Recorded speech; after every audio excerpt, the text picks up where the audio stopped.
This is CS50, and this is week 4. And if you think back a few weeks ago already, in week 0, we started talking about what images are. And we talked about representation of images as this grid of pixels, and each pixel has some pattern of bits that defines its color. Well, it turns out today we'll take a deeper look underneath the hood at how things like images and so much more is actually implemented using just these zeros and ones, and how now, as a programmer, you can actually harness that, for better or for worse, to better understand and better manipulate what's going on inside of a computer's memory using a language like C. In fact, even this bowl of stress balls that we keep happening is just a photograph, of course. But if you think back to week 0, if you sort of enhance this image, like they do in the movies, it actually doesn't work out the way you would think from Hollywood. As I continue to zoom in and zoom in and zoom in on a screen like this, you'll see that, yes, it gets bigger. But if it gets too big, what do you start to notice? The so-called pixelation. And indeed, you can see the individual dots. So next time you watch some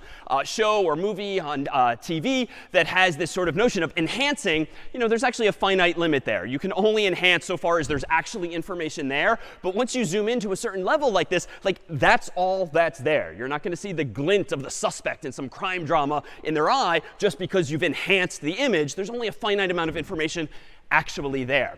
But we'll see today, too, that by understanding what's going on inside of a computer's memory, we can start to represent and even create and code more interesting things. So for instance, here is a bitmap, if you will, which is a term of art. A bitmap is a type of image. And it's a map of bits in the sense that you have this coordinate system of up, top, down, left, right, at least in this artist representation here.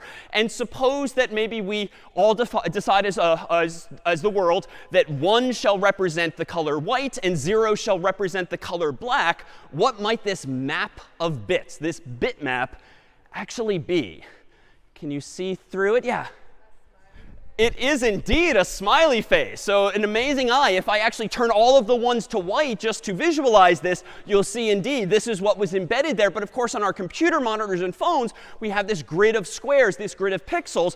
So indeed, if you were to actually see on your screen a smiley face, like a black and white one at that, what's probably going on underneath the hood is just some pattern of zeros and ones and maybe single bits, 1-bit color, if you will, where 1 here represents white and 0 represents black. So if you kind of like this thing, it turns out you can do pretty beautiful, pretty interesting, pretty artistically inclined things. If you go to this URL at your leisure, cs50.ly/art, it'll actually redirect you to a Google spreadsheet that we've made in advance. And we've kind of shrunk the rows and columns to resemble a grid of pixels, tiny little squares, all of which are white by default, not unlike this easel here that we have a couple of volunteers working away at. In fact, would you guys like to come forward for a moment and say a quick hello before we come back to you? Hello, my name is Daniel. I'm from Chicago. Welcome to Daniel. And? Hi, everyone. I'm Adam, and I'm from Trinidad and Tobago. Nice. Well, welcome to you both. Thank you. You'll see that in their hands are actually a whole bunch of pixels, Post-it notes that we've handed them in advance. So if you don't mind, we'll come back to you in a couple of minutes and see what they've created, if you will, on this grid of white paper, much like you could create on this Google spreadsheet. In fact, feel free to send us your creations, if so inclined, via the URL you'll get at cs50.ly/art. Now, let's come back to week 0, where we define some of the building blocks for images. We talked about RGB, which is just red, green, blue. And it's just one of the systems, a popular system via which you can represent any color of the rainbow using some combination of red and green and blue. And if any of you are artistically inclined or have used Photoshop or similar programs, you might typically have some means of selecting a color by some grid like this. But down here, notice, there's explicit mentions of the types of color systems in use, R, G, B. And in fact, here you see 0, 0, 0. And up here under new, you see the color black. And that implies that if you have no red, no green, no blue, well, that indeed would represent, by convention, the color black. By contrast, if we play around with Photoshop or any similar program, if you have a lot of red, a lot of green, and a lot of blue, for instance, 255, 255, 255, like really crank it up to the max value you can represent with 8 bits per week 0, well, then it turns out you get the color white here. And we can play with these numbers endlessly. For instance, if we use 255 of red, but 0 green and 0 blue, not surprisingly, the square at the top of the screen becomes, of course, red entirely, because it's all red and no green, no blue. If we change it instead to 255 for green, but 0 for red and blue, of course, we get green. And then lastly, if we crank up the blue, but leave red and green as 0, we, of course, get blue. But all this while, down here highlighted, is something that maybe some of you have seen before, like some combination of numbers and letters. If any of you have made personal web pages or used programs like Photoshop, you might have used these so-called color codes. So indeed, the world has this convention whereby using 6 digits, or sometimes 3, you can represent a little more succinctly some amount of red, green, blue. And you'll see here, maybe by inference, that if RGB is 0, 0, 255 respectively, perhaps where we're going with this is that 0, 0, 0, 0, FF is just an alternative way of expressing the exact same idea. No red, no green, and a lot of blue. But why is that? And in fact, we'll come full circle here to introducing something that we could have done in week 0, but it doesn't really solve a problem then. But today, as we focus more on images and on memory itself, turns out understanding these patterns is pretty useful. So back in week 0, we talked, of course, about binary. And binary, by implying 2, only gives you 2 digits, 0 and 1. You and I, as humans, almost always use the decimal system in normal conversation, dec meaning 10. So we have 0 through 9 instead. If a human like us wants to count up as high as 10 or 11 or 12, we don't have a digit per se for 10, 11, and 12. We start reusing digits. So it's 1, 0, 1, 1, 1, 2, and so forth. But in other systems, not binary, not decimal, but systems called hexadecimal, hex implying 16, there are actually more digits than these, which might come as a surprise. It's not pairs of digits, like in decimal, single digits. And frankly, it doesn't really matter what the digits are, because at the end of the day, these are just symbols that you and I immediately associate with some notion of math, but just strokes on the screen that represent some actual value. So it turns out that by convention, when you want more than 10 digits, 0 through 9, you start using letters of the English alphabet, A, B, C, D, E, and F. And you can represent them in lowercase. It's case insensitive, so it doesn't really matter. You might see it in uppercase or lowercase. But this is how you can count beyond 9, not using decimal, but using indeed something called hexadecimal. If we get really technical, this is also known as base 16. And it's the same idea as week 0, where instead of using base 2 for binary, base 10 for decimal, you use 16 as the base for hexadecimal. And so if we run through just some simple examples here, in the world of hexadecimal, your columns are just powers of 16. 16 to the 0, 16 to the 1, 16 to the 2, and so forth. But in the world of hex, we usually, at least thus far, and today, we'll see just pairs of digits like this. So here, for instance, is the 1s column and the 16s column, if we multiply that out. So if you wanted to represent the number you and I know in the real world as 0, in hexadecimal, it would just be 0, 0. If you want to represent the number 1, it would be 0, 1.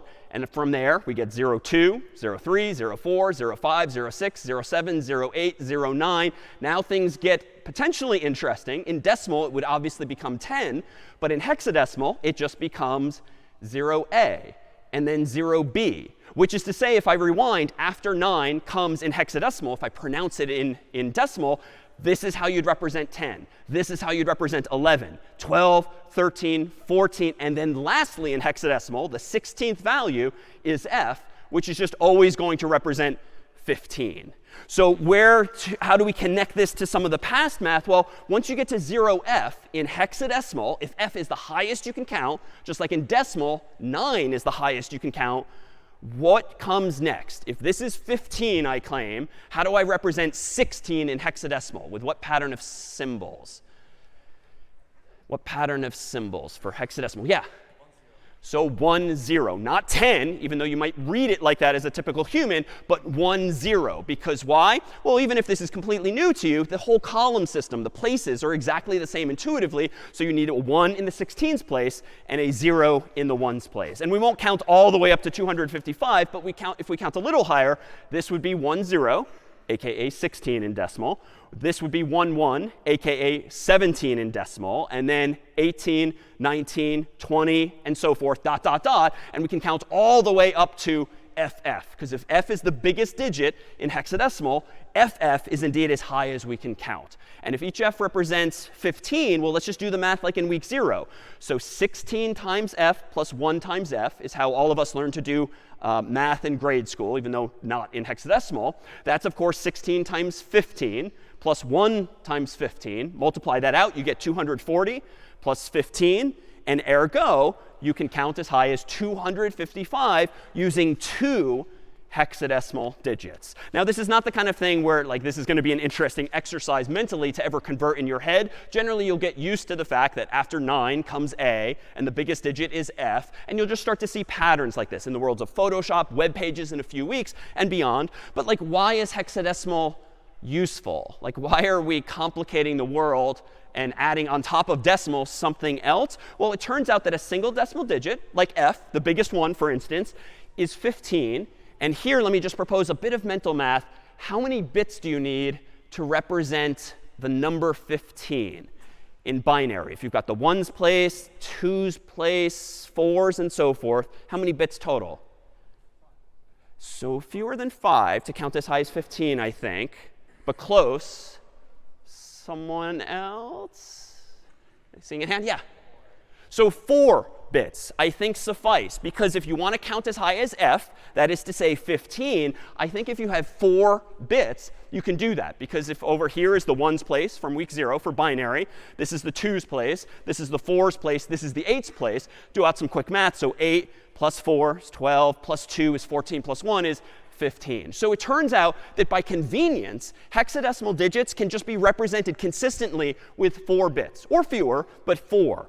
And 4, of course, is half of 8, and 8 is like everywhere. Like 8 bits is a byte, which is, again, just a convention we've seen. And so the reason that you see hexadecimal in the world of Photoshop and eventually web pages is it actually just maps really nicely to expressing binary numbers more succinctly with a fixed number of digits. So for instance, anytime you see 1111, 1111 in the world as binary, you know what? That's a little tedious to both say and write. You can represent more succinctly any group of 4 1 bits more succinctly in hexadecimal as just F. So 1111, 1111 in binary more succinctly and more commonly now in the world of Photoshop, memory, images, and the like is represented more succinctly as FF. And that's why, because it just maps really nicely to 4 bits. And so we can be a little more succinct. So any questions on hexadecimal, which is just another way of representing information, but using the same grade school approach? Yeah. Good question. If you represent 15 with F, it would use 4 bits. So base systems are really just a way for us humans on paper or on screens to represent information. If F represents the decimal number 15, the computer underneath the hood has to use 4 bits to represent it. So 1 hexadecimal digit, by convention, always implies 4 bits underneath the hood. So therefore, if you have 2 hexadecimal digits, like 00, that means 80 bits underneath the hood, like for red or for green. If you see FF, now we know that's 4 1 bits and another 4 1 bits. And if we do out the math, that's 255. That's why in Photoshop, 0000FF means no red, no green, and 255 of blue. And it's just way more succinct than writing out like, what, 8 plus 8 plus 8, 24 zeros and ones. And it's just cleaner than even using decimal when you're using units of 8, which, again, computers just use everywhere. So it's just another system. It's not one you need to dwell on very much. But again, it's fundamentally no different from binary or decimal. We're just using a slightly different base. No? All right, well, we had this blank canvas here. And I think, are you two perhaps ready to reveal for the world what you've created? Do you want to go ahead and I'll swivel it around for you. All right, here we go. Big reveal. And today's pixel art. A round of applause if we could. Very nicely done. Well, thank you both. If you want to come up after and tear this off and bring it home, you're welcome to. And keep the post-it notes too. Well, thank you to our volunteers there. Let's now translate this to really more technical worlds where we're going to see and consider it more often. Because in fact, sometimes when you've had error messages over the past few weeks from Clang, the compiler, you might have even seen evidence of hexadecimal. We didn't call it out. It wasn't useful to know at the time. But it turns out a lot of programs use, and a lot of code uses hexadecimal for those reasons of more succinct representation. So for instance, where else might we see it? Well, here's that picture we keep pulling up of our computer's memory. And each of these squares in this grid represents a byte, sort of top left to bottom right in the computer's memory. But again, just an artist's representation. A few weeks ago, I claimed that each of these bytes can be numbered, of course. Like this is byte 0 at top left, then byte 1, then byte 2, then byte 2 billion if you have 2 gigabytes of memory. And so we could just number them like this, 0 through 15 on up. 16, 17, 18, and so forth. But per the reasons earlier, it's just more common in computer systems and in software to actually use hexadecimal just to describe the locations of, the addresses of things in memory. So instead, a typical programmer or computer scientist would call these first 16 bytes 0 through F. Just because, but that's because it's a predictable number of bits. So if we keep going beyond that, you would get not 10, not 11, not 12, but in hexadecimal, 10, 11, 12, and so forth, all the way down on the screen to 1F. And if I shrunk this down or had a bigger monitor, we would see eventually 255 bytes later from the start, 255 as well. But there's a potential problem here with using hexadecimal in this way. There's an ambiguity. Can anyone imagine what can go wrong if we use hex to just simply describe locations in memory like this? Yeah.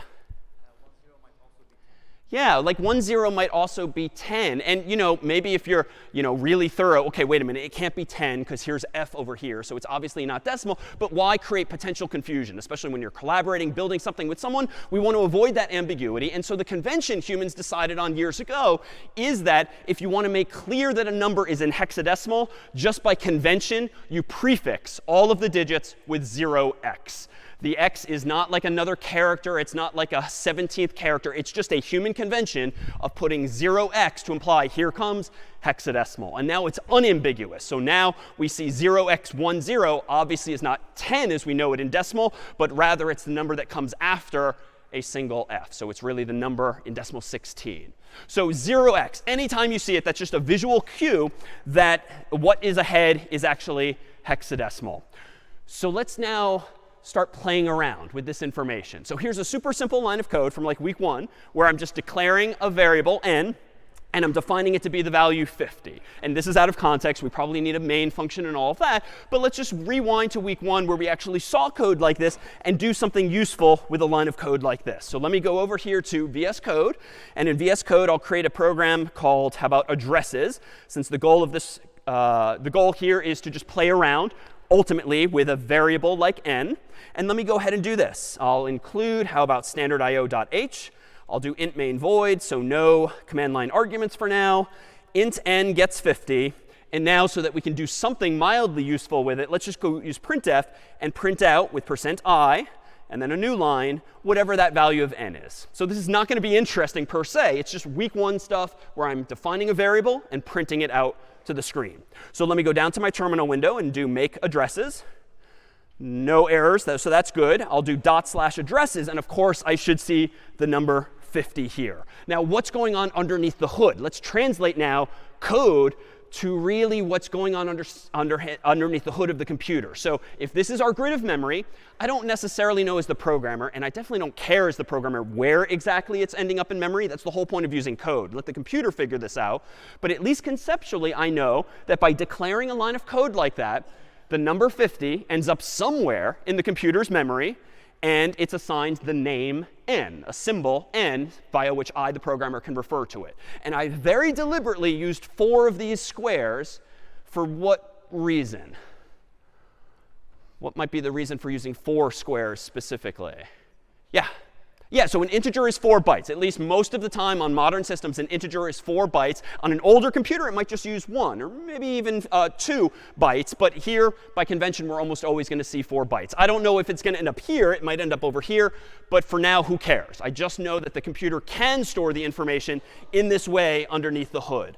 So let's now introduce another feature of C that we haven't had occasion to use just yet that's going to allow us to start poking around the computer's memory, for better or for worse. And this is one of those situations where you're about to acquire a skill, a power that can actually come back to bite you. Because once you know how to start poking around a computer's memory, you can do very powerful things. And next week, we'll see what you can build in a computer's memory. But you can also screw up pretty easily and cause more of those segmentation faults that a few of you have already suffered. So with that said, let's just stipulate that, you know what, I don't care necessarily where the 50 is in memory, but I know it exists at some address in memory. And just so I have an easy address to pronounce, let's just suppose it lives at 0x123. So that's the address in memory in hexadecimal by convention, and that just happens to be where it ends up when I write that line of code.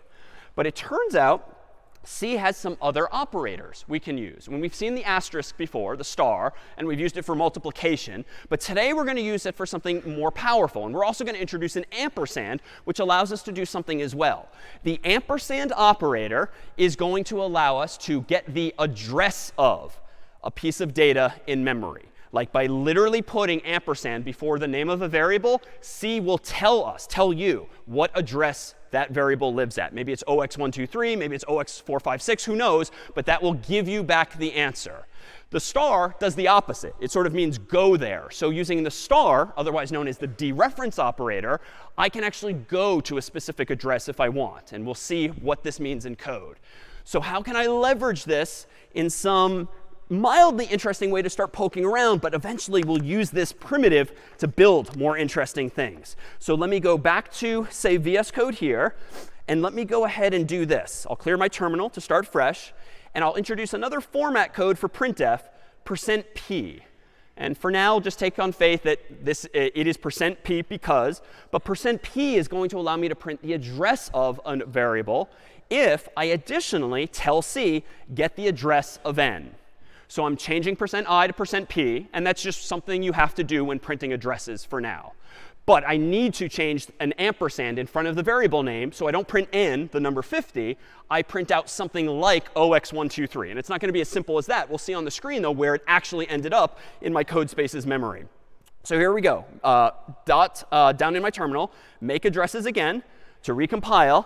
And now /addresses should reveal not the value of 50, but the address of 50. And there it is. It's pretty long. It's not quite as simple and pretty as 0x123, but there's the 0x, meaning here's a hexadecimal address. And it's 7f, fc, c784a04c. Suffice it to say, your code space, and even your Macs and PCs nowadays, have a lot of memory. That's why, in part, this address is so big, not as small as the thing on my slide. So this, at the moment, isn't that useful yet, but it introduces us to a concept that we'll now call pointers. And pointers are admittedly one of the more challenging aspects of C. And if in future life you tell friends that, oh, I took a class called CS50 and we learned C, like you'll probably get kind of a look at people like, why did you learn C? Or like, oh, C was hard. And it's largely because of this topic, which isn't to say that it's that hard to wrap your mind around, but it's definitely very different. And it's not a feature that you can harness in higher level languages that we'll see in class 2, like Python and Java and the like. C is about as close to the computer's hardware, so to speak, that you can get before things get actually scary. The so-called assembly language we saw in week 2 when I had to link and compile and assemble and all of that, like that gets really low level. And you really have to be an expert with the computer's CPU or brain to understand that. But with C, you can actually poke around the computer's memory and do powerful things with that. But again, with great power comes responsibility. It's very easy to break programs by misusing memory or just having a bug that touches memory in some way that you don't intend. So pointers, at the end of the day, are pretty much what we just saw. A pointer is really just a variable that contains the address of some value. A pointer is a variable that contains the address of some value, or more simply, it's fine to think of it as an address. A pointer is an address of something in the computer's memory. Now, what might we do to actualize this? Well, here's 2 lines of code.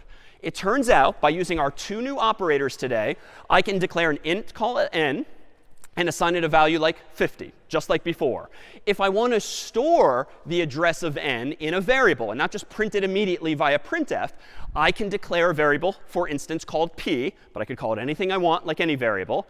But because it's an address, it's not int p. It has to be int star p, so to speak. And the star here on the left-hand side of the equal sign is just a clue to C that means p is going to be a pointer. That is, p is going to be the address of what? The address of an integer. Now, technically, it's still an integer itself, right? Because an address is just a number, whether it's 123 or 0x123. So this is really just a semantic difference. So int star p just means that this variable doesn't contain any old number, like 50. It specifically contains a number that is the address of something else.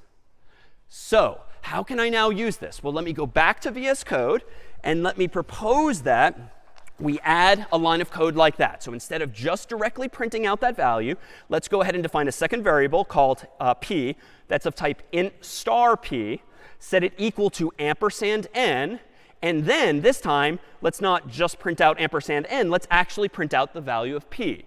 So the only two new things here, if I zoom in, are I've used not only the ampersand on the right to get the address of n, I'm now using the star on the left to tell C that p is still a variable as always, but it's a pointer. It is the address of some other value like this. And I'm still going to print it with the same format code, %p, so that doesn't change. So let me go ahead and zoom out and do make addresses and /addresses. And there it is, exactly the same thing.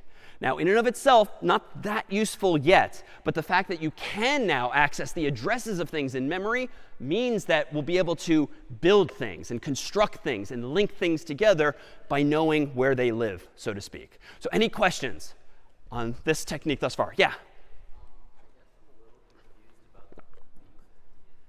A good question. On line 6, must it be star p and ampersand n?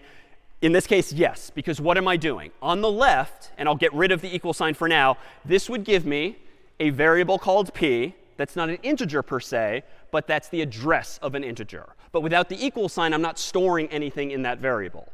So by adding the equal sign and then ampersand n, I am explicitly figuring out with ampersand what the address of n is, which already exists per line 5, and tucking it away in this new variable called p. Other questions? Yeah? Good question. Every time I run the program, it uses up a different piece of memory. Short answer, yes. Computers, though, long story short, also have something called virtual memory. So if you run it again and again, you might actually see the same addresses on the same Mac or PC or cloud-based server. But we'll see in a bit where, at a high level, it's laid out. But it will always exist at some address. Good question. Yeah? Correct. Ampersand n is the address of n, and int star p is a pointer called p. And honestly, in an ideal world, if C were made today and not decades ago when humans were first creating languages, ideally, we would just have a data type called pointer. And then this would be a little less complicated because it would literally be what it says. The humans who invented C didn't do this, but this is the idea. So pointer is not a legitimate word in the code. It is a term of art in English. But this is really just the idea. But the way you express pointer as a data type is a little more cryptic as int star p here. But notice, in line 7, when I print out p, I don't use a star. I don't use an ampersand. Why? I literally just want to print the value of p. And we've been doing that since week 1. If you want to print a variable, just describe the variable by its name. No special syntax. Any other questions on this thus far? What's the advantage of using pointers? With pointers, we'll see today some applications of them. Really, the idea is going to come to fruition next week when we're going to create what are called data structures in memory, where we can build not just, for instance, one-dimensional data structures like an array. We'll see next week we can actually create the equivalent of two-dimensional data structures or even three-dimensional data structures by using these addresses and sort of linking things together. And we'll see the beginnings of that this week. But for now, focus, at least for now, on just really the syntax and what these building blocks can do for us. Does the p pointer have to be point to an integer? Short answer, no. And we'll come back to this. For now, for the sake of discussion, we're only dealing with integers, like the number 50. You mentioned strings or characters. Absolutely. We're about to go there soon. So you can use the address of anything you want in the computer's memory. So in fact, let's translate this now to just the same picture, just to help you wrap your minds around what these two lines of code really fundamentally are doing. So if I come back to my grid of memory here, let's plop the number 50 in the variable n at the bottom right like it was before. So this is that first line of code as before. But with the new second line of code, as soon as I create p, what do? Well, first, remember that n lives somewhere in the computer's memory. Usually, I don't care precisely where it is. But for the sake of discussion, let's suppose it's at 0x123, which is easier to say than where it actually ended up. And now, what is p? Well, p is just another variable. And variables live in memory too. So let me just hypothesize that p lives up here. And it turns out that p, once you assign it, the value of ampersand n means that c will take a look at the variable n, realize, oh, it lives at 0x123. And what goes in the value of p is literally 0x123. So again, it's still an integer, which is confusing. But it's technically an integer being used as an address. And now just a prompt here. Notice that this pointer is pretty darn big. It's like 8 squares. What's the implication of that? Because I did that deliberately. How big must a pointer apparently be in most modern systems, would you say?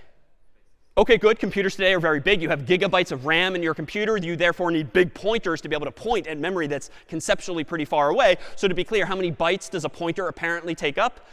Well, it seems to take up 8 in total. Integers by convention nowadays are usually 4. Pointers, though, nowadays are typically 8 in this case. So I'm drawing it in a manner consistent with the reality, even though at the end of the day, it's not really that interesting what values are in here. In fact, let's emerge from these weeds. I don't really care what else is going on in my computer's memory at the moment, because I've only got those 2 lines of juicy code defining n and defining p. So let's hide all of the other squares. And honestly, I mean it when I say that programmers need to know that a variable exists somewhere in memory and needs to be able to get that address using like the ampersand. But you're never going to printf like I did the actual address. Like it's not generally interesting unless you're debugging your code. But you're not going to like start typing out crazy OX numbers in your code to move things around. You just need to know that the computer can figure out where things are. So frankly, by that logic, who cares that it's 0x123, right? Tomorrow it could be 0x456 or something else. So one of the ways to think of a pointer is literally as a variable that points at something else. And indeed, in this case, p, yeah, technically it has an address. And yeah, technically it's 0x123 in the story. But honestly, who cares? I just need to know that using p, I can get to the value n. And so what are these addresses? And in fact, if Carter wouldn't mind joining me up here for a moment, what are these addresses? Well, just like in our human world, we have mailboxes, even though you might not check it very frequently nowadays. But to get physical mail, every home, every business has a unique address. The Science and Engineering Complex is 150 Western Avenue, Austin, Massachusetts, 02134 USA. And theoretically, that uniquely identifies that building in the world. Well, here we have 2 mailboxes. Over here, we have a value n that happens to live, I'll claim, at address 0x123. And then over here, I claim there's another address called by name p. I don't actually care where it is, even though it definitely exists somewhere in the computer's memory. But if this is p, which is a variable, and that's n, another variable, ideally, this mailbox would be twice as big because of the number of bytes using, but Home Depot only had identical sized mailboxes. But here is p, one variable. There is n, another variable. If I open up this mailbox, what should I find inside of it based on our story thus far? Like, what value will I pull out dramatically in just a moment?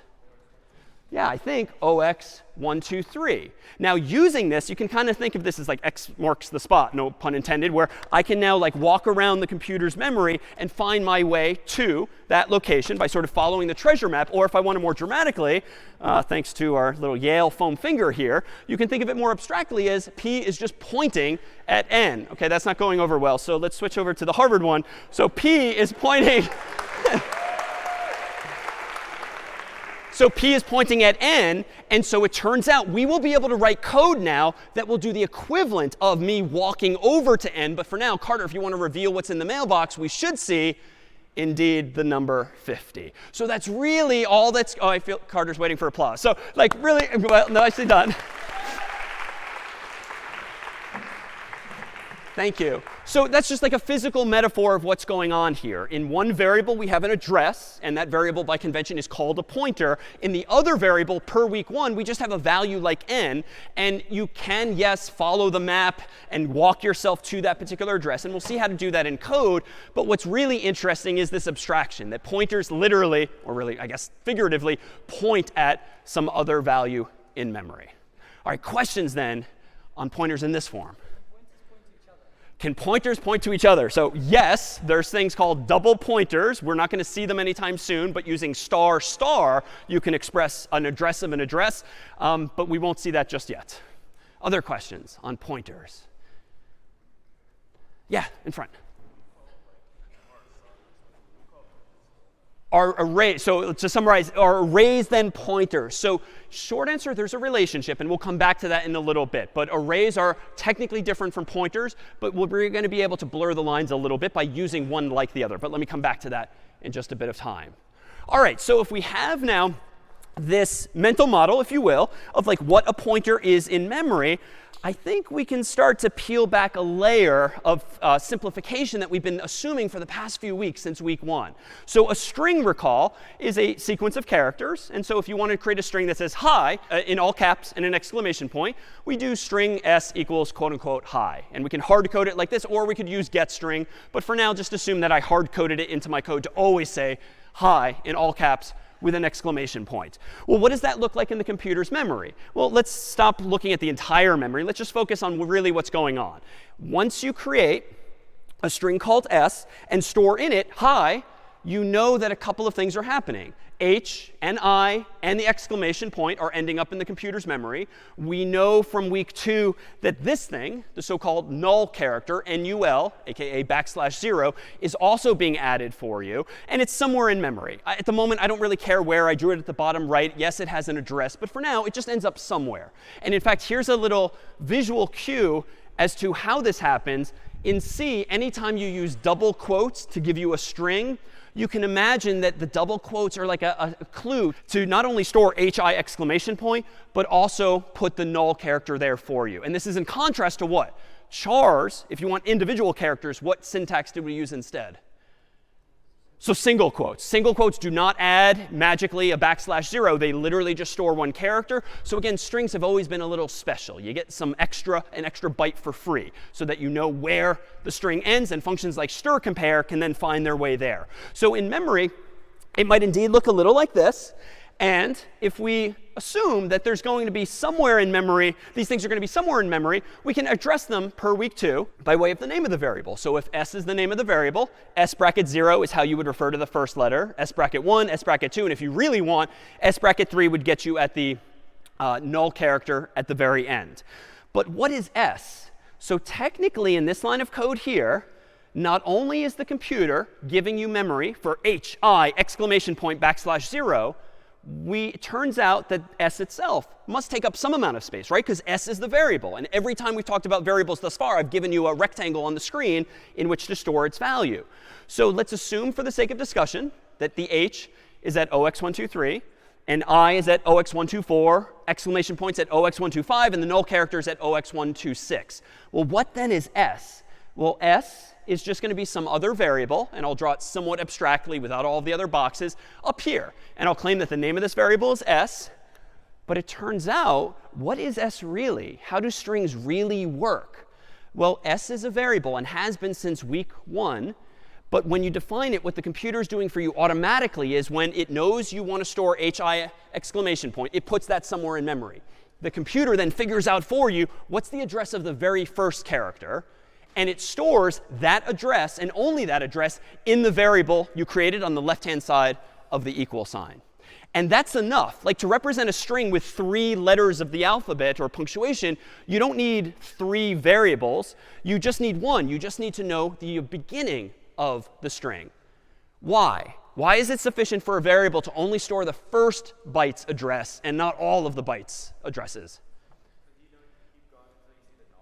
Exactly. Because of the design of strings per week 2, we always null terminate them. So it suffices to only remember the first byte's address, because from there you can sort of follow the breadcrumbs, byte after byte after byte. And until you see the new line, the null character, you know that all of those characters are apparently part of the same string.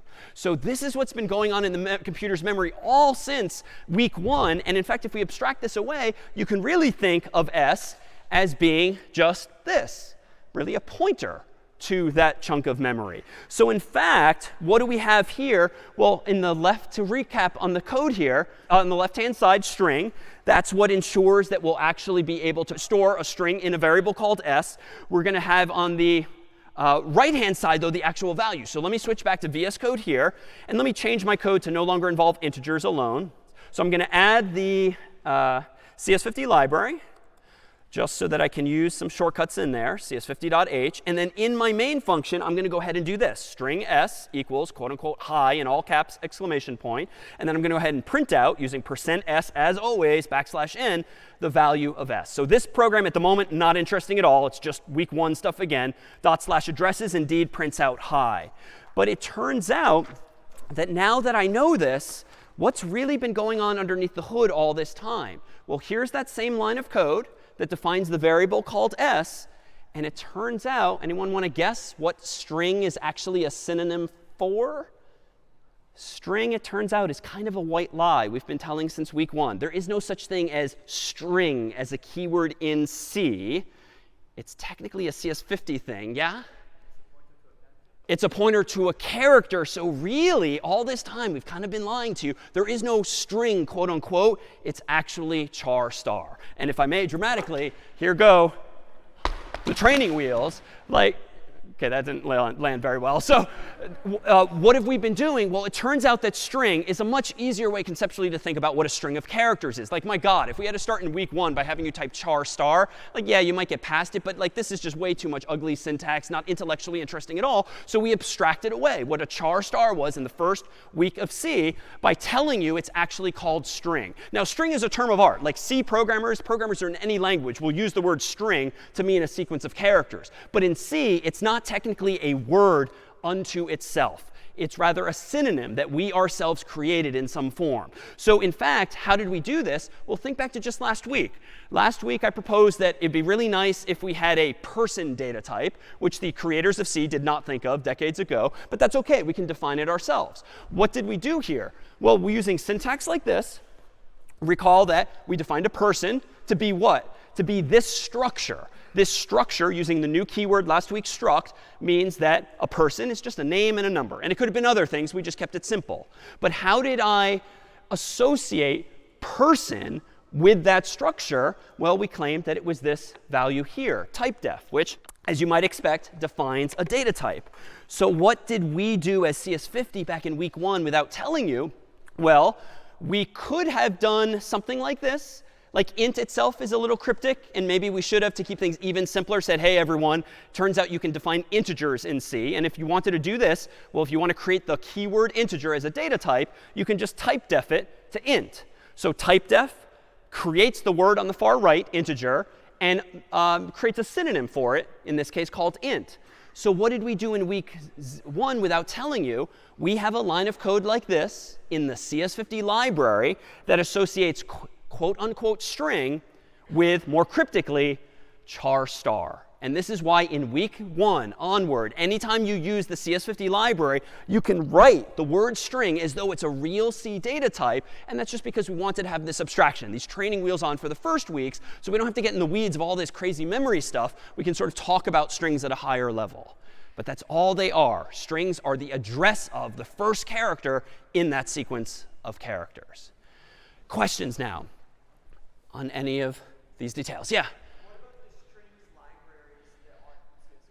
Good question. What about the strings library, which we have used? Unrelated. So it does not define the word string. Everything in there actually relates to char stars. And so in fact, if you've used the CS50 manual, which is just our user-friendly version of the actual manual pages for the official language C, you'll see throughout that now, if you start poking around or turning off less comfortable mode, you'll actually see that we changed any mentions of char star in the official documentation for these first weeks to just string, to simplify it. But underneath the hood, C does not know the word string per se as a keyword, but it's absolutely a concept that like every program in the world knows about. And in fact, in other languages, in Python, for instance, there will actually be a proper string, although it's not going to be called string. It's going to be called str, S-T-R for short. Questions on these strings here? Well, let me propose there's one other feature of this syntax that we can now leverage as follows. Let me propose that if we go back to the previous version of my code here, wherein, let me switch back to VS Code in just a moment. I'm going to rewind in VS Code to the integer version of my code from before. And most recently, it looked like this. Before, when we were using integers only and not, in fact, strings at all. Let me propose that there's this other feature of C that we can use that actually allows us to go to an address. So at the moment, let me just rewind and do make addresses to remind you what this program did when it was using integers alone. And there's that address. Why? Because on line 7, notice, I'm printing out the value of p, which is a pointer. So of course, it's going to look like an address. But let me zoom out now and make one change. Instead of printing out p, how can I use today's second new operator, not the ampersand, but the star, to actually go to that address? Well, what I can actually do on this line of code is this. If I want to print out the actual integer 50 that's in that variable, or equivalently at that address, I can go to p here and not print p literally, because that's just an address. I can now say star p. And star p means go there. More technically, dereference p. That is, follow the treasure map to the actual address and do what Carter did, open the mailbox and print whatever was in the mailbox, which recall was the actual number 50. So let me try this. Let me recompile the code. So make addresses.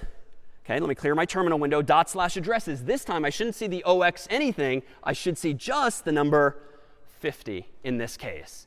And here, too, is kind of an unfortunate design decision, certainly pedagogically, I would say, in C. If I zoom in on this code, star is unfortunately being used in 2 different ways. In an ideal world, they would have used 3 different symbols to make this more semantically clear. But this is what we're stuck with. So in line 6, when you declare a pointer, that is a variable that stores an address, you put the type of variable that you want to point at, then a star, just because, and then the name of the variable. And then on the right-hand side, you actually get the address of whatever using ampersand. But when you want to go to an address, you want to dereference a pointer, you don't use int again. And we've never done that, right? Once you declare a variable, you never again mention the data type. But in the world of pointers now, if you want to not print out p, but go to whatever address p is storing, you use star p here. So a good visual indicator would be when you declare a pointer, that is, make it exist in your program, you have to declare the data type with the star. But when you use a pointer, you just use the star. In an ideal world, this would be a completely different symbol. But again, this is what we have. Questions now on that syntax? Yeah? Why can't we just do the ampersand here, are you saying? It was still a little quiet. So strictly speaking, we do not need line 6. So this is really for pedagogical sake that I am defining a separate variable p and then printing it out. At this point, though, I'm just kind of going in circles, if you will, because more simple would have been what I would have done in week 1, which would be get rid of p altogether, get rid of p here, and just print out n, right? But today, we're just giving you this new building block, this new syntax, via which you can figure out the address of something and then reverse the process later and actually go to it as well. Other questions on what we've done here with these pointers? All right, well, let's context switch back to the string now and see what more we can do with this here. In the case of our strings here, let me refine this to zoom out. Let me delete the integer-related code here. Let me do string s equals quote unquote hi in all caps.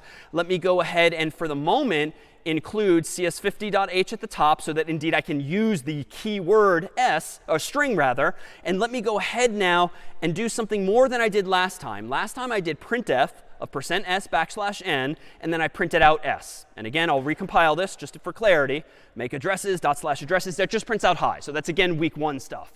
But now that we have this other bit of syntax, we can do some interesting things too. So for instance, suppose I want to print out not s itself, but what if I want to print out the address of s? Like at what memory location is s? Well, I can change my %s to %p, which now we know p is for pointer. So %p means print out the value of a pointer. That is an address. And here, I can actually print out s itself. But why that is, we'll see in a moment. Let me do this. Here go the training wheels. String does not technically exist, but it does if I'm using the CS50 library. But if I get rid of the CS50 library, as I'm metaphorically doing by taking off the training wheels, I can't use the word string anymore. And in fact, let me make this mistake deliberately, as you might have accidentally in past weeks. Here's the error message I get if I forget the CS50 library. Use of undeclared identifier string. Did you mean standard in? It's trying to be helpful, but it's not, because I didn't mean standard in. So indeed, this is confirmation that C does not know the word string exists, at least as a keyword. Exists as a concept, but not a keyword. So I could fix this by adding back the CS50 library, but that's kind of a step backwards educationally as instead of a step forward. What could I do instead to fix this now if the training wheels are now off? Yeah? Exactly. Replace string, quote unquote, with char star instead. So I'm going to go ahead and change this to char. Technically, you can put the literal star here, the asterisk, or you can put it there, or you can put it here. By convention is to do what I've done from the beginning, put the star next to the name of the variable as opposed to anywhere else. Let me go ahead now and sorry, I meant to add the spaces there. You could do this too, but this would be the most normal convention. So now let's do this. Make addresses. Compiles OK now. / addresses, what should I see? Hi or something else? Feel free to just call it out. So still hi, you say? Someone else? A memory location. All right, so it could be one of the two options, right? Either I'm going to see the string or I'm going to see a memory address, though I do, in fact, see a memory address. And this one's quite different from the integer one. But does anyone now want to explain why you were correct? Why am I seeing the address down here and not hi? It's subtle, yeah. Exactly, because I left my %p there, which means, hey, printf, show me a pointer. But this is where printf is smart and has been smart since week 0. Humans who invented printf decades ago wrote code that notices that, OK, %s means to treat the following value, not as just an address per se that gets printed literally, but print it, as with the mailbox demo, as sort of a treasure map that leads you to the address of a character. So simply by changing one character, %p to %s, and if I now do make addresses again and / addresses, this now is identical to week 1, but hopefully makes sense because %s is just a clue to printf that means go to this address in s, print out every character there and thereafter until you see what? The null character, and then stop printing anything more. And this is why hi has printed since week 1. Today, we can see the address %p, but this combination of having access to addresses and the null terminator is all the information printf needs to actually do something more useful by like printing the actual strings. Any questions now on this approach to %s? Yeah, in back. Oh, so why is it traditionally being used in this way? Honestly, like the word string has been around for decades. It's not a keyword you should be able to type in C unless you're using a library like CS50's. And so %s just means string. So even though it doesn't exist as a keyword, %s connotes string. And humans decades ago, like today, just kind of know what that means. So they could have chosen any letter of the alphabet, but s sort of makes the most sense. All right, well, let's in back. Other question? Good question. Before, let me zoom in. I did not use a star before the s. Why? Well, it's subtle here, but printf was invented years ago to know, given an address, like in the variable s, printf knows to go there. So if we looked at the source code that some human wrote years ago for C, we would likely see the actual asterisk that you're referring to. Printf is taking on the responsibility for going to s. If you were to do star s here instead, an asterisk and then s, that would now be literally a character. Because if I say star s, that means go to the address in s, and all you're going to find there is a single character. What printf wants to know is not what is the character there, what is the address of that character. Why? Because printf needs to walk through the rest of those characters looking for the final null character. And in fact, let me see with a bit more syntax if we can highlight this a bit more. Let me do this. In addition to printing s, let's try out our syntax in another way. Let me print out with %s.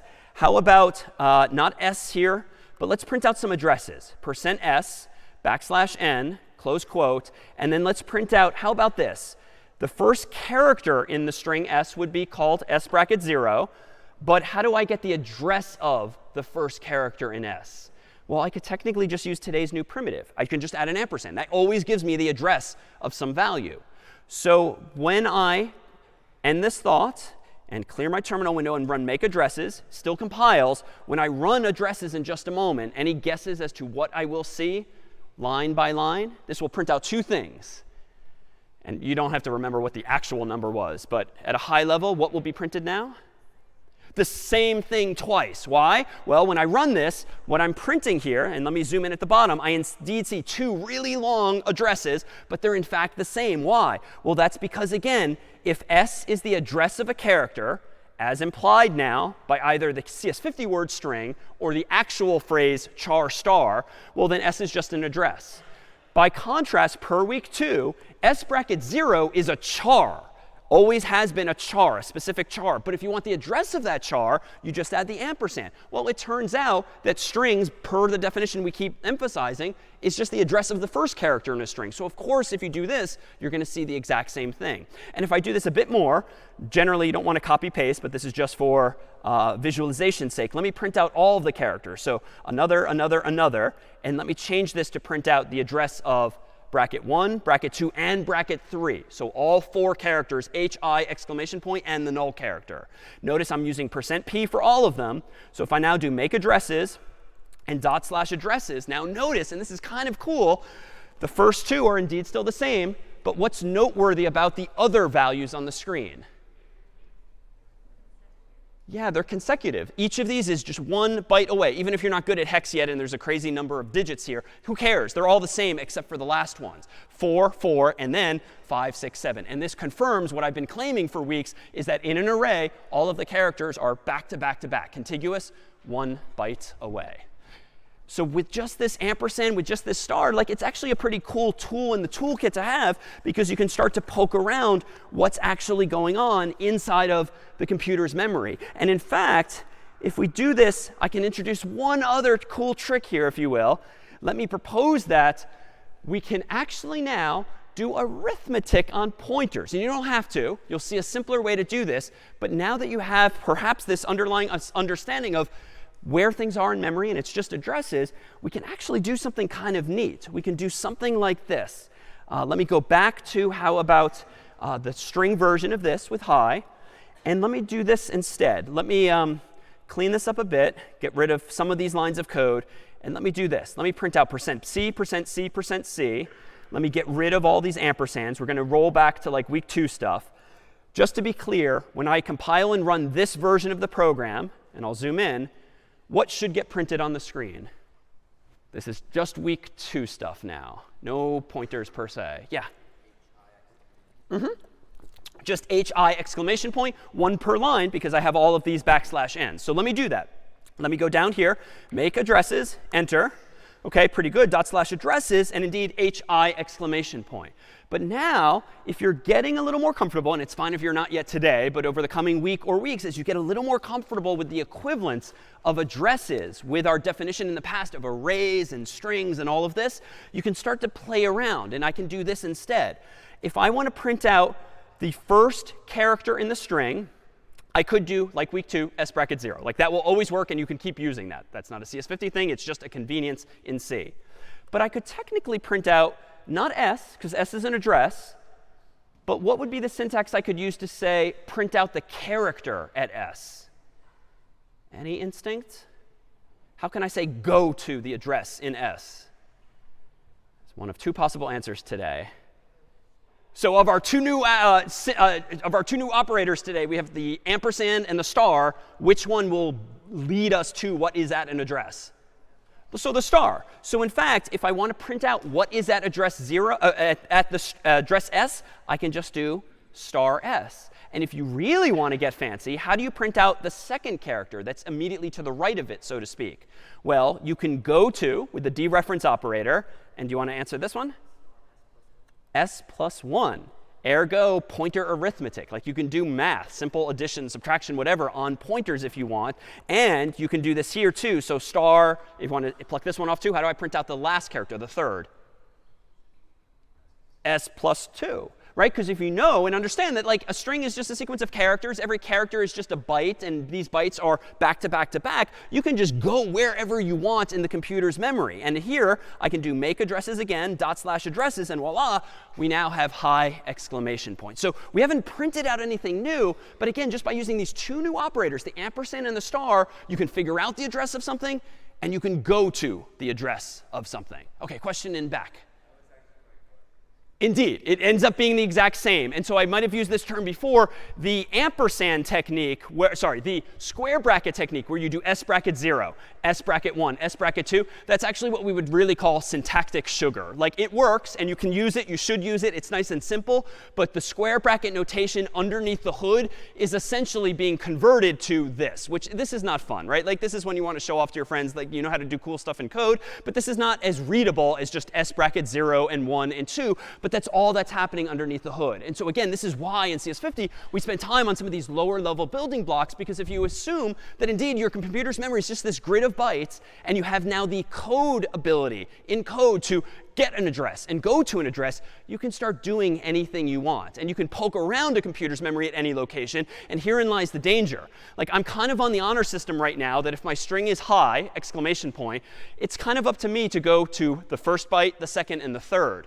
But I could get kind of crazy now. And if I want to see what's going on in the computer's memory, I mean, there's nothing stopping me from doing like s plus 50. And let's see what's there. So make addresses, /addresses, high, and then, OK, nothing, it seems. Well, how about 5,000 bytes away? Let's just poke around. What's inside of the computer's memory? So make addresses again. Make addresses, /addresses, enter. OK, still nothing there. Let's try 50,000.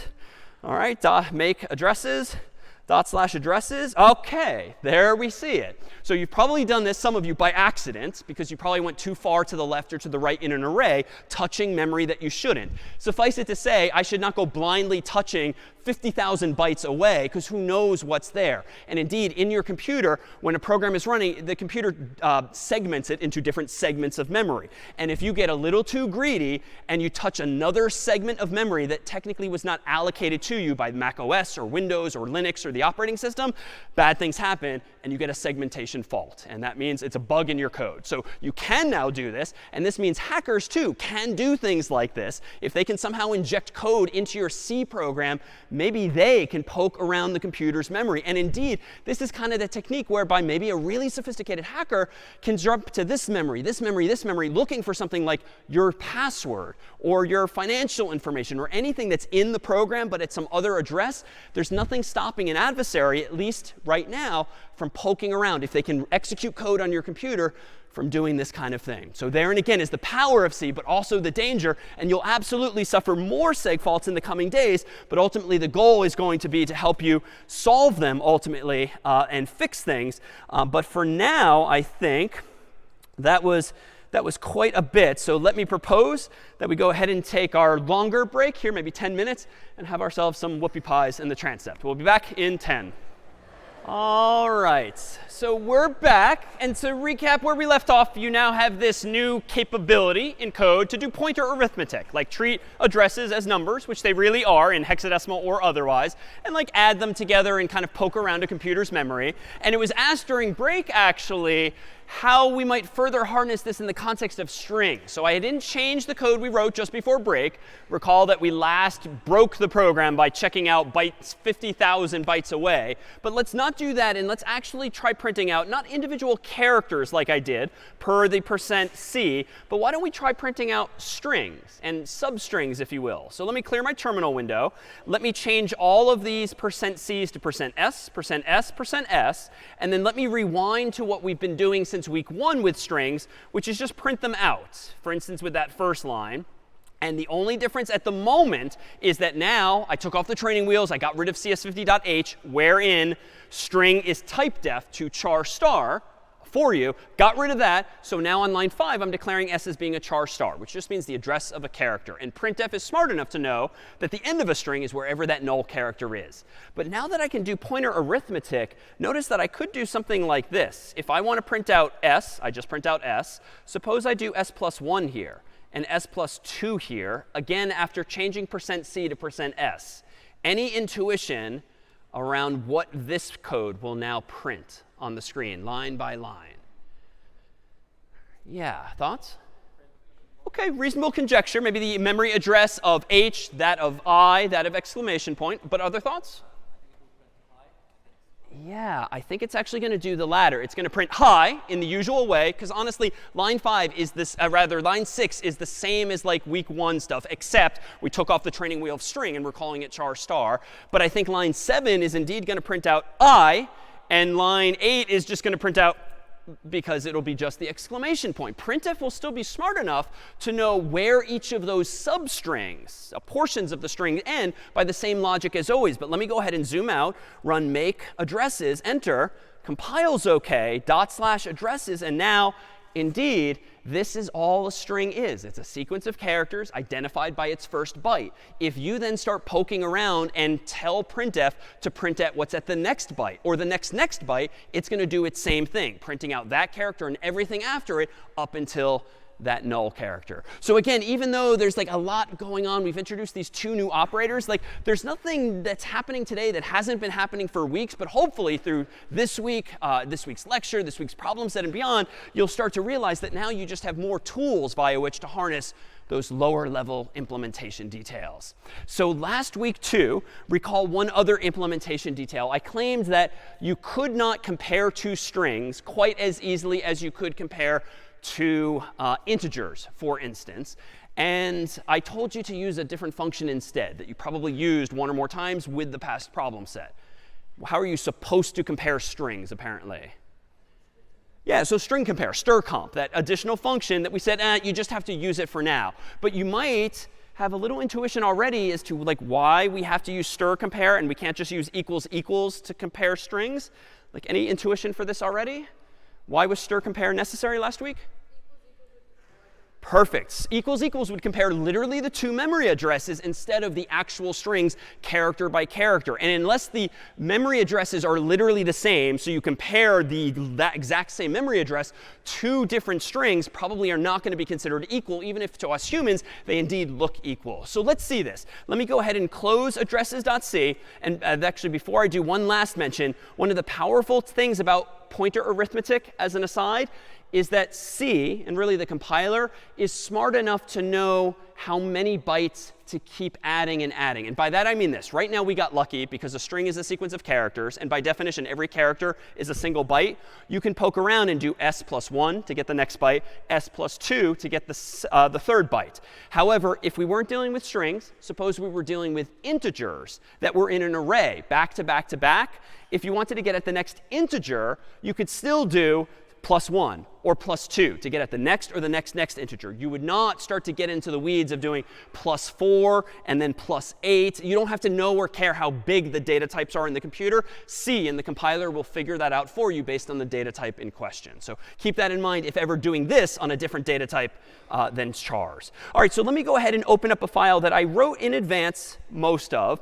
And let me hide my terminal window and show you this. So here's a program called compare.c, whose purpose in life is to compare 2 strings. I'm back to using the CS50 library because at least for now and probably a couple more weeks, it is so much easier to get input from the user using CS50's function, getInt. But we'll conclude today by taking off those training wheels as well so you can see how you can actually get user input with nothing CS50 specific. So lines 6 and 7.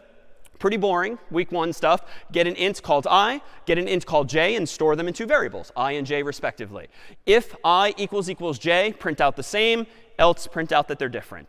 Let me just stipulate for time's sake, I'm pretty sure this code is correct. This will get 2 integers from the human. It will compare them and tell me correctly if they're the same or different. And I'll prove as much by running make compare /compare, and I'll type in 50 for I, 50 for j, and they're the same.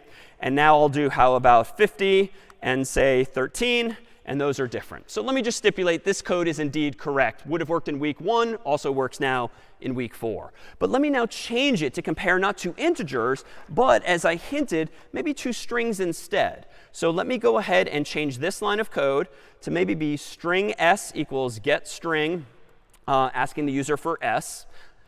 Then let's change this second line here to be string t, just to keep the variable name short for now. And t is a good choice after s for something like this. Get string, prompt the human for t. And then let's change our I and j here to do the wrong thing. Per the intuition earlier, if s equals t, then print out the same, else print out that they're different. Now, if I want, I could take off at least some of the training wheels. I could change this to char star. I could change this to char star. Either is fine. I still need the CS50 library, though, because I'm using get string, because it's actually hard, as we'll see today, to get strings manually without using a library. But I'll keep it using string just for now with the library. All right, make compare again. /compare, and now let me go ahead and type in, for instance, hi, exclamation point, enter, and hi, exclamation point, enter, and they're different. All right, they're obviously not visually, but they are underneath the hood. And you probably do have the intuition for this already, whereby what's going on underneath the hood is that we're comparing accidentally the two memory addresses. So in fact, let's go there. Let's consider the memory. And let me zoom out now so I can just have more bytes to play with. So the squares are a little smaller than before, just so we can fit more in them. And let me propose that when I declare s on what was line 6, a moment ago, it ends up somewhere in memory, like the top left-hand corner of my picture, for discussion's sake. And when I execute that same line of code and get string is called, and I type in hi exclamation point, we know from week 1 that get string puts it somewhere in the computer's memory. And I'll propose that it's in like the bottom left-hand corner of the screen here. What happens after that? Well, I know, even though I don't generally care, that hi exclamation point and the null character exists at some address, like 0x123, 124, 125, 126, for discussion's sake. And what's in s? Same as before break, 0x123. So that's all that's happening again on line 6, which is pretty much the same as when we were getting an s earlier. But notice now with line 7, when I get a second variable called t and I call getString again, and by coincidence, as the human, I type the same thing. Well, what happens here? T gets its own chunk of memory, maybe at the top right. That second version of hi gets somewhere else in memory. You know, the computer could be smart and notice that it's the same, but C doesn't generally do that for you. It just plops it somewhere else in memory. And maybe it's at address 0x456, 457, 458, 459, or wherever. But you can perhaps see where this is going already. T now, of course, contains the address of that first byte. And so in my code on line 9, when I compare S and T for equality, suffice it to say they are not equal. Because of the way the strings are laid out in the computer's memory, it indeed looks the same values are there. But if we abstract away further, you can really see that S and T are not the same themselves. And so how did we fix this? Or really, how did we avoid this last week without spilling the beans and going down this rabbit hole of explaining like why you have to use stir compare? Well, if I go back to my code here, let's do it now the right way. Let me go ahead and include a line of code that says string compare of s comma t, both as inputs. And then, if you recall, what does stir compare return when two strings are equal? There's 3 possible return values. So 0. So 1 is for if it comes alphabetically or ASCII-betically first or second. But for now, I just want 0. If I want to use stir compare, I do need string.h. So string.h does exist. That's not a CS50 thing. There's no keyword string as a data type. That's a CS50 thing. But string.h does exist. So I think now, with that change on line 10, if I do make compare and /compare, and then run again, type again, hi exclamation point, hi exclamation point, I think now they're the same. And just as a second check, hi in all caps, maybe hi in lowercase, those are in fact different. Why? Well, stir compare, which was written by some other human decades ago, is just smart enough to know that it should go to S and go to T, start comparing them left to right, stopping once it hits one or both null characters, and return 0 only if everything in S and in T are exactly the same. Are any questions then on this here? Any questions on why we're using stir compare? All right, if no, yeah, in the middle. Yeah, so why is it not the case with integers? So it turns out it's not the case with integers, with floats, with bools, with doubles, with longs. Like literally every other data type works correctly. Strings, though, are special. They're useful enough in programming and have been for decades that the authors of printf and the authors of stir compare and bunches of other functions, Sterling for that matter, just kind of treat strings special because they're just useful, right? We humans interact using language, be it English or anything else. And so it's just useful to have into the language C just sort of first-class support for this notion of strings of human text. So the short answer is just because. Like it just is necessary. Strings are different. They're implemented with this address and the null character. Everything else, though, is just a value. But a string, again, is a white lie. It's an address. It's not a thing unto itself. Good question. Yeah, in front. Oh, really good question. So in my code here, in VS Code, what if I do this? Instead of stir compare, and instead of if s equals t, what if I start playing around using star s and star t? Really interesting case to consider. Let's go back to our sort of deductive logic here. So star, the asterisk operator today, means go there. So when I've typed in hi once and then hi again, both uppercase, for instance, what is at the address s literally? Someone else. What is at the address s? Yeah. So not quite. At the address. Not what is the address. What is at the address 0x123? H. And what is at the address 0x456? H also. And so here, you're kind of cheating. Like you're comparing the first character of both strings, but not every other one. Now, you could be really pedantic. And here, again, this is not like a good use of code. But you could do this. If that, and how about this craziness? So star s plus 1 equals star t plus 1. And you could do this for every character manually. But that's why stir compare exists. It does all of this for you. But that's why. And that's the intuition. So I would encourage you to, anytime there's something kind of weird going on, I realize we might be straining credibility now. We haven't told you that many white lies. And so most everything that we've seen thus far can explain pretty much all of the behavior up until now from week 1 onward in C. So let me revert this back to the right way. If stir compare of s and t equals 0, this now is the right version of the code. And now here is again where you can play. So let me do this. Let me clear my terminal window just to tidy things up. Let me get rid of all of this comparison stuff. And let's just see what's going on. As you are welcome to in your own code, let's print out, for instance, as we might have in week 1, the value of s itself in a new line, comma s, and then let's just print out t just to make sure it compiles and I'm not doing anything wrong. But this is not going to be that interesting. And frankly, I don't need string.h anymore because I'm not using stir compare. So make addresses, /addresses. There's my, oh, sorry, that's fun. OK, not %t, %s here too. Ignore that. Let's do this again. Make address, oh, and that's the wrong program. OK, let's do make compare.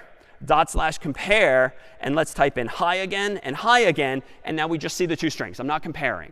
But now we can kind of play around, right? Instead of printing out %s, which prints the string, how do I print the address in s? I just need to make a slight change. If I want to see not what's at s, but I want to see s, the address. Yeah.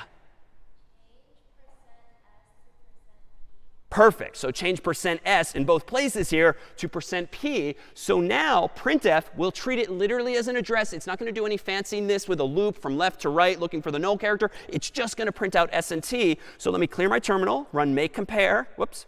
Let's do make compare, /compare, enter, type in hi again, and now you see, oh, so this is interesting.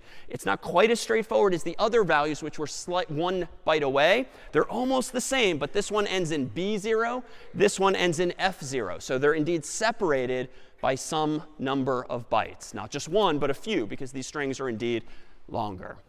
All right, so once you've seen this here, how can we now maybe leverage this to solve other problems? Well, let me propose that we do this. Let me zoom out here. Let me close compare. And let me open up another program I wrote part of in advance called copy.c. So copy.c, in theory, makes a copy of a string. How? On line 8, I'm using the same thing as before, get string, storing it in a string or char star, and asking the user for it. Then I'm not asking get string again. I'm just making a copy super simply with line 10 here, string t equals s. Now, intuitively, I think that's how I would copy a variable, right? That's how we've copied variables every week thus far in C. But something's going to go wrong.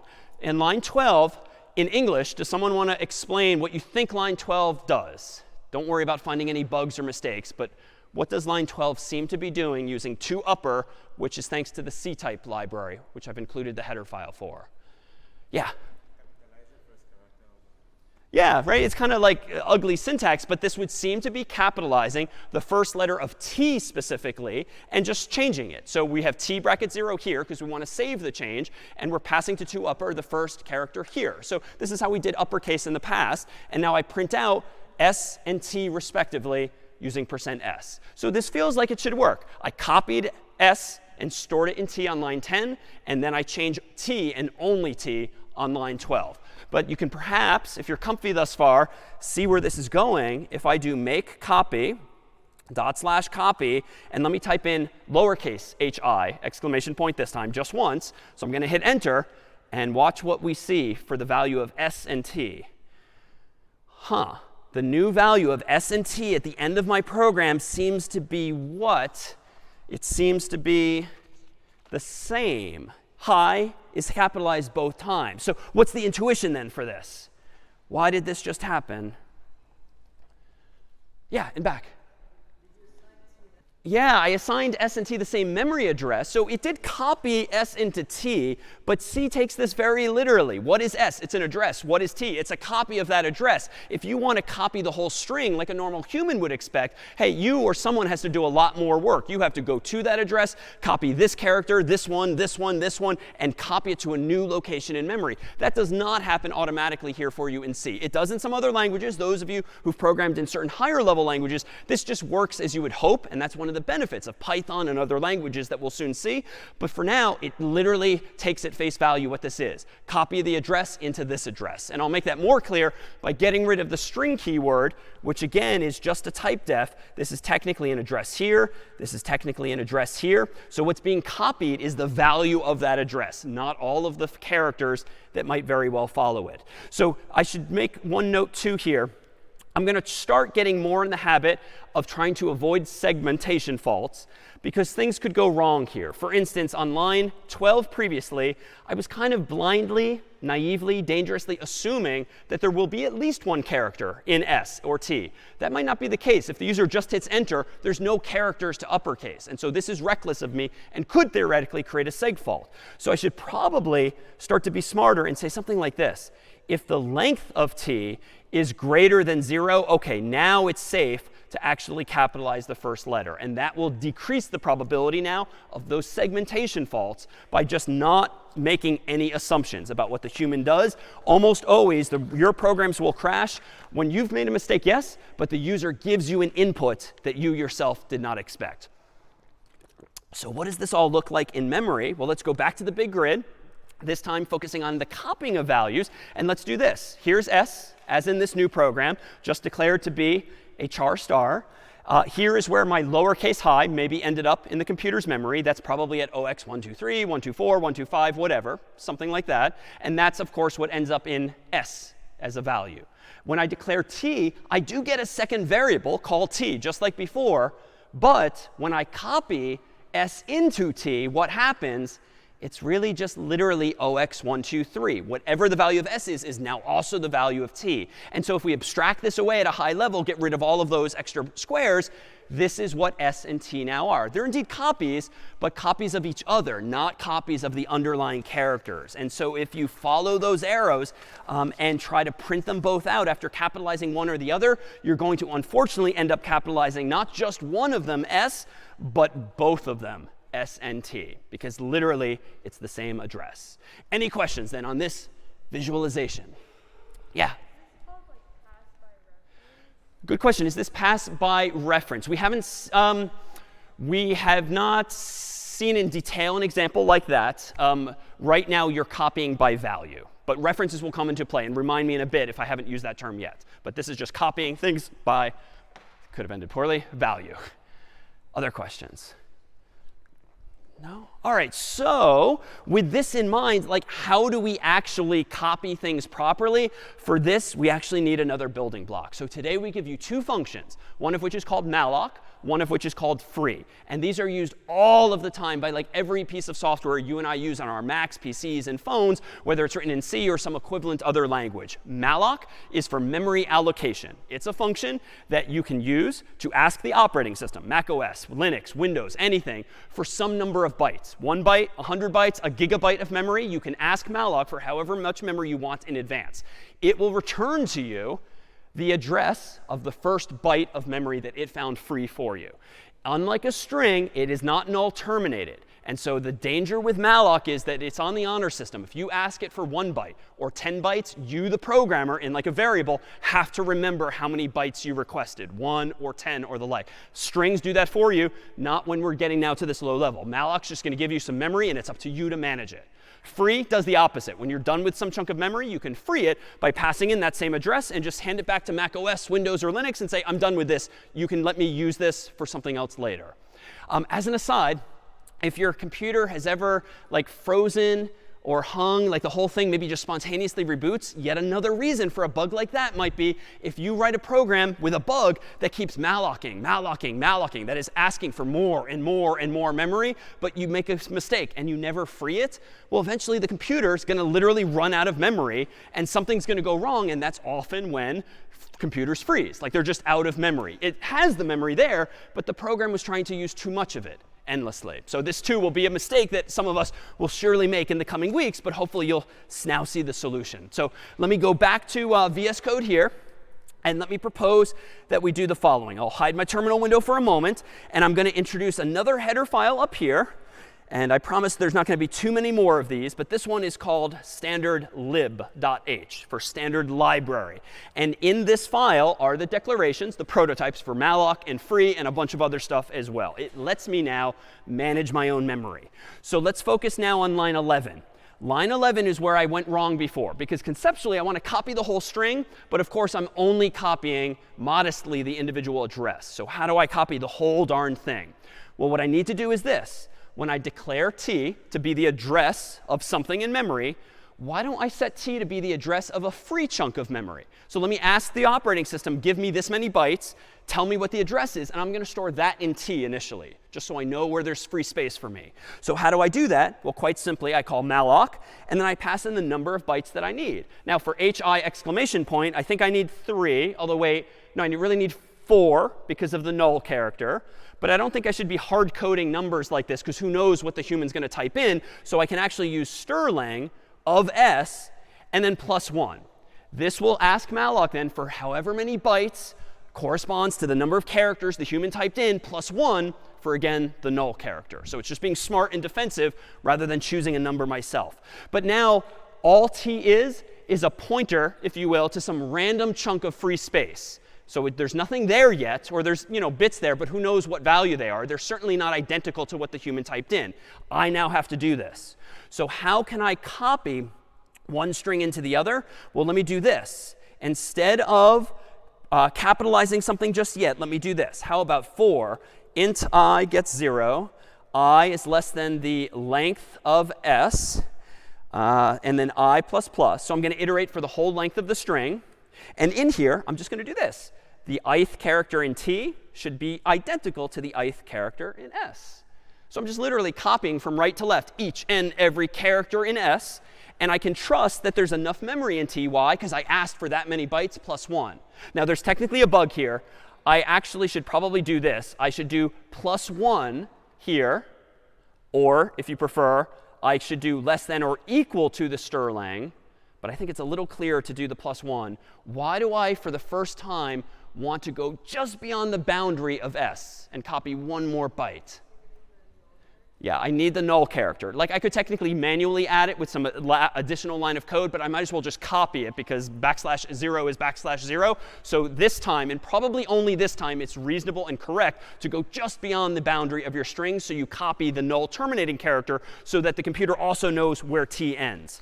And now I think what I can do a little more safely is this.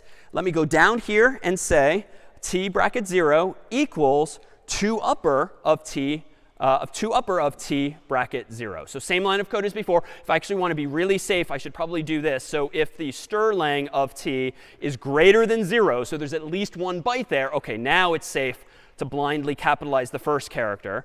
And I think that now puts me in better shape.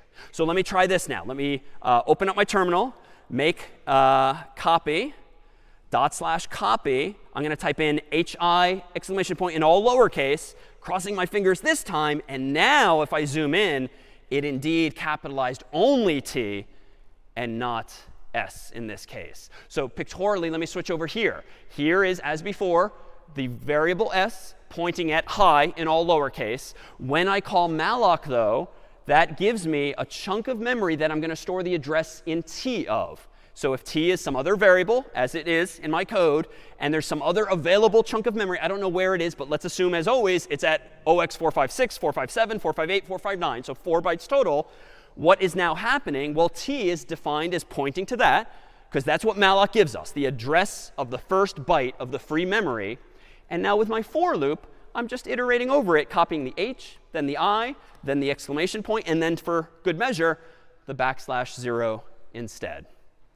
Questions then on this process here? A really good question. If I omitted in my code the +1 and I didn't do less than or equal to, so that I'm copying the 4th byte, odds are in this program, because it's so short, you wouldn't notice that there's an actual error. But what could happen is when I call printf on t, if there's no null byte there, it might print h, I, exclamation point, some random value, some random value, some random value, some random value, until it gets lucky and there happens to be a 0 byte, a null byte by chance, for instance. So if you don't include the \0 some way, that's going to happen. And I say some way, I could even do this. I could technically just copy the length of the string s, and at the very bottom here, I could do something like t bracket strlen of t. I could do this, but this is just not necessary. Like, I could manually add it at the end of the string. But again, I'd claim that it's just simpler to borrow, that is, copy the one that's already in s, because it's the same thing at the end of the day. Good question. Other questions on this copying correctly now?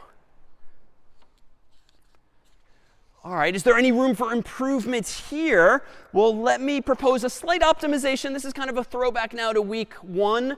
Turns out that arguably my line 13 here, wherein I have this for loop, now that I'm doing things in loops again and again and using a function like strlen, this is correct. It will iterate from 0 on up to the length of s plus 1. But it's kind of stupid of me to write this for loop in this way. Why? Well, here's my initialization on the left. Here's my condition in the middle. And in general, calling a function inside of your condition is probably not very good design. Like, why? Why is it bad for me to be calling a function like strlen in this condition in the middle of my for loop? Yeah. Yeah, you're just calling it again and again for no reason. Like, the length of s never changes. So, like, why are you wasting everyone's time by calling strlen of s again, again, again, again, just to check this inequality, whether I is less than that value? So it turns out, if you haven't discovered this already, there's a slight optimization we can do here that has nothing to do fundamentally with strings or pointers, just with better design. I can actually define 2 variables at once. I could do this. Let me remove this whole condition. And let me add a comma after I equals 0, set n, or any variable, equal to the strlen of s plus 1, and then after the semicolon, just ask the question while I is less than n. So it's almost the same, but notice now my condition in the very middle of this loop is at least comparing 2 static values. N never changes. Sorry, 1 static value. N never changes. All that changes is I. But I'm not foolishly calling strlen again and again. Why? Well, how does strlen work? Similar in spirit to printf, strlen, given the name of a string, looks at the first character and then starts looking through the entire string, looking for the null character. And we saw this in week 2, counting up how many characters are there. So it's just a waste of time again and again. Do you have to find n all the way at the top so that way you can use n again in the allocation? Totally. If you wanted to use n multiple times, you could absolutely take it out of the for loop, put it right after s is defined, and reuse n and again and again. Absolutely. But in general, consider this when designing your for loops. Even though modern compilers like Clang can actually fix this problem, this inefficiency for you, good practice would be don't call functions unnecessarily, especially if the answer is always going to be the same. All right, so what else should I perhaps refine here? Well, how about I do one last thing and just comment on what exactly could go wrong here? Well, a couple of things. Well, actually, this is just silly too. Like, surely someone before me in the world has had to copy a string before. Surely there's a function like called strcopy, maybe, like strcompare, like strling. And indeed there is. So let me propose that we actually get rid of this whole for loop, and we actually just call a function called strcopy, no o, just strcpy, and pass in the destination, which is t first, and then the source that you want to copy into the destination, and that takes the place entirely of that whole loop. So again, I demonstrated the loop first just to be very pedantic about it, but that's wasting time. You're wasting time writing lines of code you don't need to. Strcopy is what you can use here instead. And so this has now always existed. And what more can I do?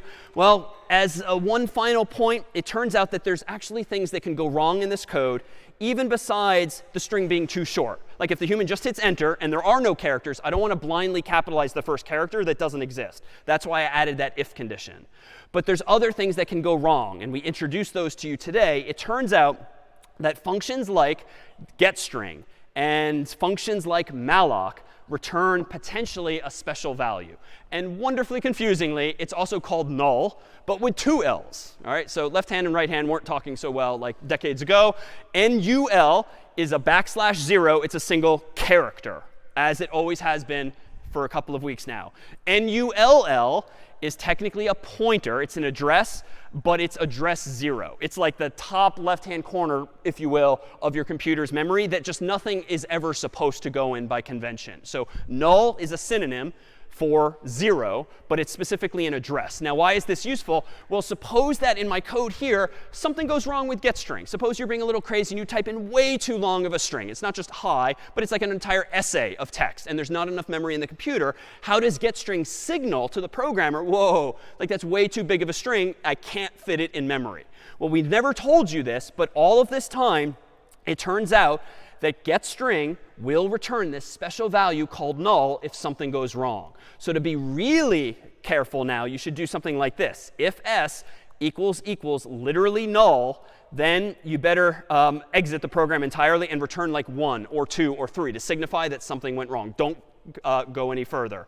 Similarly with malloc. It's possible if you ask for way too much memory, that could fail, especially if you're asking now for double the memory after the human types something in. So if t equals null, then you know what? Let's also return 1 or some other value to just get out before something crashes or freezes on the human as well. So honestly, I tend not to do this always in class because the code just gets so bloated and complicated. But you absolutely, in practice, need to start doing this. Otherwise, you will be responsible for the freezes and the crashes and the reboots that users in the real world might actually encounter otherwise. Of course, if we get to the bottom of this program now, I should probably return 0 explicitly or implicitly to just signify that everything is successful.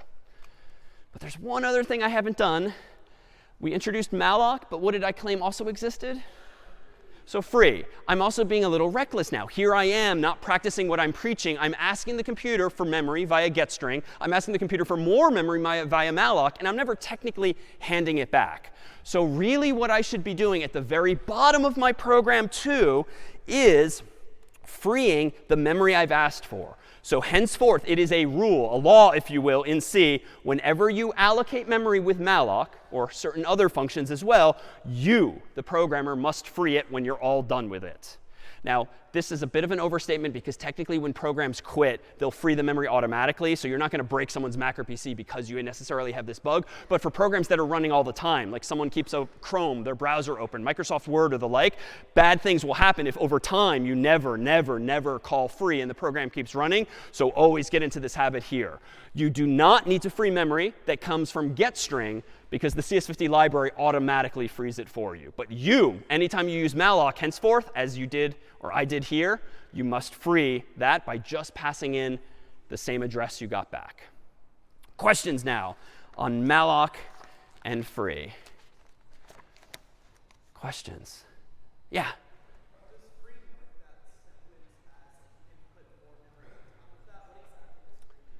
A really good question. So free so what does free do? So free just lets the computer know that you are done with that chunk of memory, which means that if you have another line of code elsewhere, that same memory might be reused and can be used again and again. And that's going to be necessary, certainly for any long-running program. You can't ask for memory constantly. You'll eventually run out. So you need to free it in this way. Other languages, as an aside, Python, yet another motivation in a couple of weeks for it is going to be Python and certain other languages manage all this headache for you. But in C, the goal here is to really harness these capabilities ourselves. All right, so it turns out like almost everyone in the room, myself included, you're going to screw up when it comes to anything memory related if you haven't already. Seg faults are in your future, but hopefully there's tools via which you can detect these things and fix them proactively and not just use printf or debug 50 or rubber duck. We actually have another tool we can equip you with now that'll help you find some mistakes. So let me do this. Let me close copy.c. Let me open a program I wrote in advance called memory.c that doesn't do anything really interesting, but it's going to have 2 bugs in it. Notice that I've included standard.io.h, as always. I've also included standard lib.h, which is necessary now for anything related to malloc and or free and the like. Line 6. It's a little weird what I've done here, but this is like the manual way of asking for enough memory for an array. In week 2, how do we ask for memory for an array? You very simply say int x3, and that gives you an array called x of size 3. But if you do it manually now using malloc, what you have to do is use syntax like this. You call malloc, you ask for 3 things, times however big an int is. Now we know it's 4, so you could literally write 12 here, but this is more generic. So 3 times the size of an integer will give you 12 dynamically. And what does malloc return? The address of the first byte you get back. What do I want to put that? Well, I want to put it in a variable. Now, the variable can't just be int x, because that's a number. It's not an address per se. If I want to store this address in a variable, I could call it x. I could call it p. But int star x just means that x is now the address of a chunk of memory, specifically a chunk of memory that's big enough, not for 1, but for 3 ints in total. All right, now I'm just sort of naively putting our old friends 72, 73, and 33 at the first, second, and third locations in memory. But perhaps based on week 2 or week 4, I'm clearly screwing up here in a couple of ways. Someone want to identify at least one bug. What did I do wrong? Yeah, like this is now, amateur stuff. Like I should be 0 indexing, not 1 indexing. So this has got to be 0, 1, 2 ultimately. And other bugs that are maybe more week 4 specific? Other bugs. It's more subtle, yeah. I'm not freeing the memory, right? So I'm not practicing what I'm preaching by freeing this memory. Now, suppose these are non-obvious. And honestly, after like an hour or 2 of this, like this shouldn't be obvious yet. It will be over time. How could I find these bugs with software as opposed to just staring at the thing or asking someone for help? Well, let me propose this. Let me first go ahead and run make memory to compile the program. And it seems to look fine. There's no syntax errors, at least. /memory, notice, seems to work fine too. Now, this program doesn't do anything interesting. There's no printf or anything like that. But it didn't crash. There's no segmentation fault. But that doesn't mean there aren't bugs latent in the software. And this is true, sadly, of all of today's software, like Chrome and Microsoft Word and other programs surely have memory-related bugs that people at Google and Microsoft haven't yet found. But there are tools, at least to find the most obvious of those bugs. And we're going to introduce you now to a program called Valgrind. So Valgrind, it's a fairly fancy program, but we'll use it for very simple ways. We'll look at your code and find memory errors as it's executing and try to help you understand where they are. So let me go back to VS Code here. Memory seems to be fine. I feel like, OK, I'm going to submit this homework. All is good. No error messages. That's no longer the case. Now you need to poke a little more at your code to see if maybe there's still some bug there. So let me do this. Valgrind. And then space /memory. So just like debug 50, you run it on a program you already compiled. Valgrind, I'm going to run it on a program I already compiled. Let me zoom in on my terminal window so we can see more at once, and enter. All right, the output is crazy cryptic for no good reason. There's lots of numbers and equal signs. It's a lot of clutter, but there is some juicy information here. And let me start from the top down. Invalid write of size 4. So write means to change a value. Read means to access a value. And this is, again, esoteric like a lot of our error messages are. But it looks like a after a block of size 12 allocked, and then there's these weird hex notation. There's some mention of malloc, but honestly, the juicy part here is memory.c, line 6. That's probably my fault. So let's look at line 6 per that output. Let me shrink the terminal window. Look at line 6. OK, 12 is now germane, right? If you did the mental math of the size of an int times 3, 12 is somehow involved here. But line 6 is now happening next here. That's where the memory came from. What is this? Let me zoom back in. Where is there invalid write of size 4? Like, what's perhaps going wrong here? Invalid write of size 4. What does that mean? It's like a very technical way of explaining. The bug is actually one line later on line 7, as we already identified. Yeah?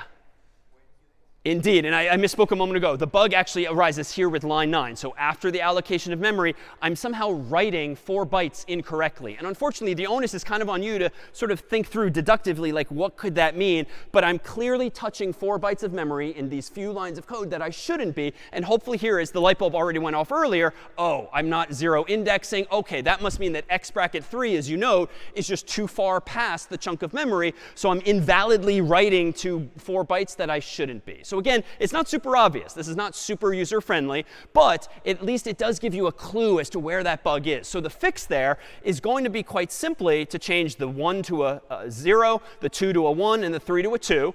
That'll fix that, but there's still a second error. And let me look at the cryptic output again.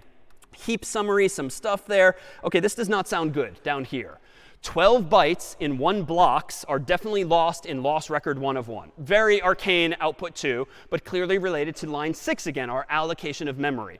Now here too, it's not obvious what the solution is, but memory is lost, aka this is a memory leak. And now the deduction's kind of up to you. What is leaking? Oh, wait, I didn't call free. And so the second solution here is probably to free x at the very end of the program. And if you really want to be pedantic, you should probably check, like I proposed earlier, if x is null, just get out now while you still can, and don't even touch those other lines of code. But if you get to the bottom, return 0. But really, the takeaways are, I fixed my 0 indexing of the array to avoid the invalid write of size 4. And now I'm freeing the memory that I asked for. So there should be no leak lost. All right, let's try this again. Make memory, /memory. No visible errors yet. But let me now increase my terminal window again. Do valgrind of /memory, crossing my fingers. And now all heap blocks were freed. No leaks are possible. I don't see any invalid writes. There's still a crazy amount of output, but none of it is erroneous. It's not bad. Now I've fixed my memory bugs. And so now my TA, my TF, they're not going to find them either, because at least Valgrind has proactively done that for me. Questions then on Valgrind? Generally, it's those 2 types of errors you might trip over. There's not too much else in the way of arcane output. Questions then on this? No? All right. Well, what else might be going on? So someone alluded to this earlier. What happens when you, for instance, forget the null terminator? Or you generally start poking around memory that you yourself didn't ask for, or looking at values you didn't put there? Well, let me go ahead and open this. Code of garbage.c, in honor of Oscar the Grouch here of sorts. And here is a simple program. If I hide my terminal window, that just does something kind of arbitrary. I first declare an array called scores. But I made it crazy big, like 1024. Like, that's a lot of integers, but so be it.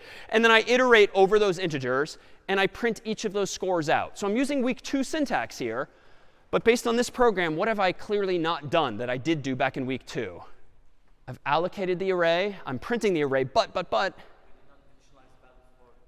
Yeah, I didn't initialize any values for that array. Back in week 2, we didn't do 1024. We did like 3, and I typed in like 3 test scores or something like that. Here, I'm allocating memory, even more than that, just because I really want to be dramatic with what I'm demonstrating. But I'm not initializing those values to anything. And so here it turns out in C, generally, if you do not initialize a variable, or you do not initialize an array with explicit values, there are going to be garbage values there, so to speak. Remnants of that memory having been used before, probably by some other function of yours, some library function, or something else while your program is running.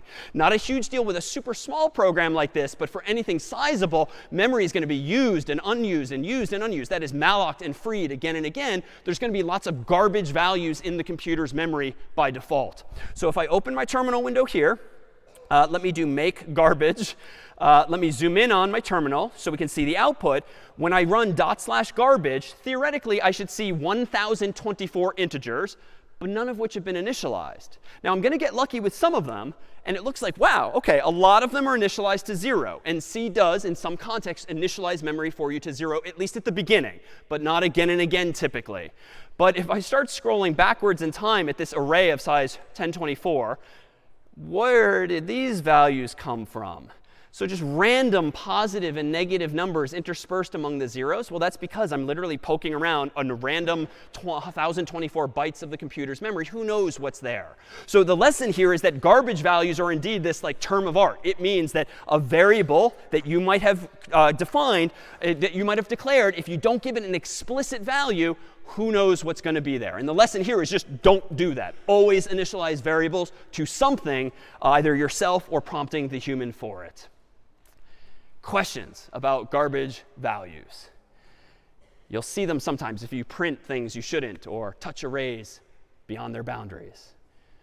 All right, so maybe to make this a little visual too, it turns out that a lot of things can go wrong, unfortunately, with pointers. And we've seen some of them. And here's another program that's a little contrived. It's very simple.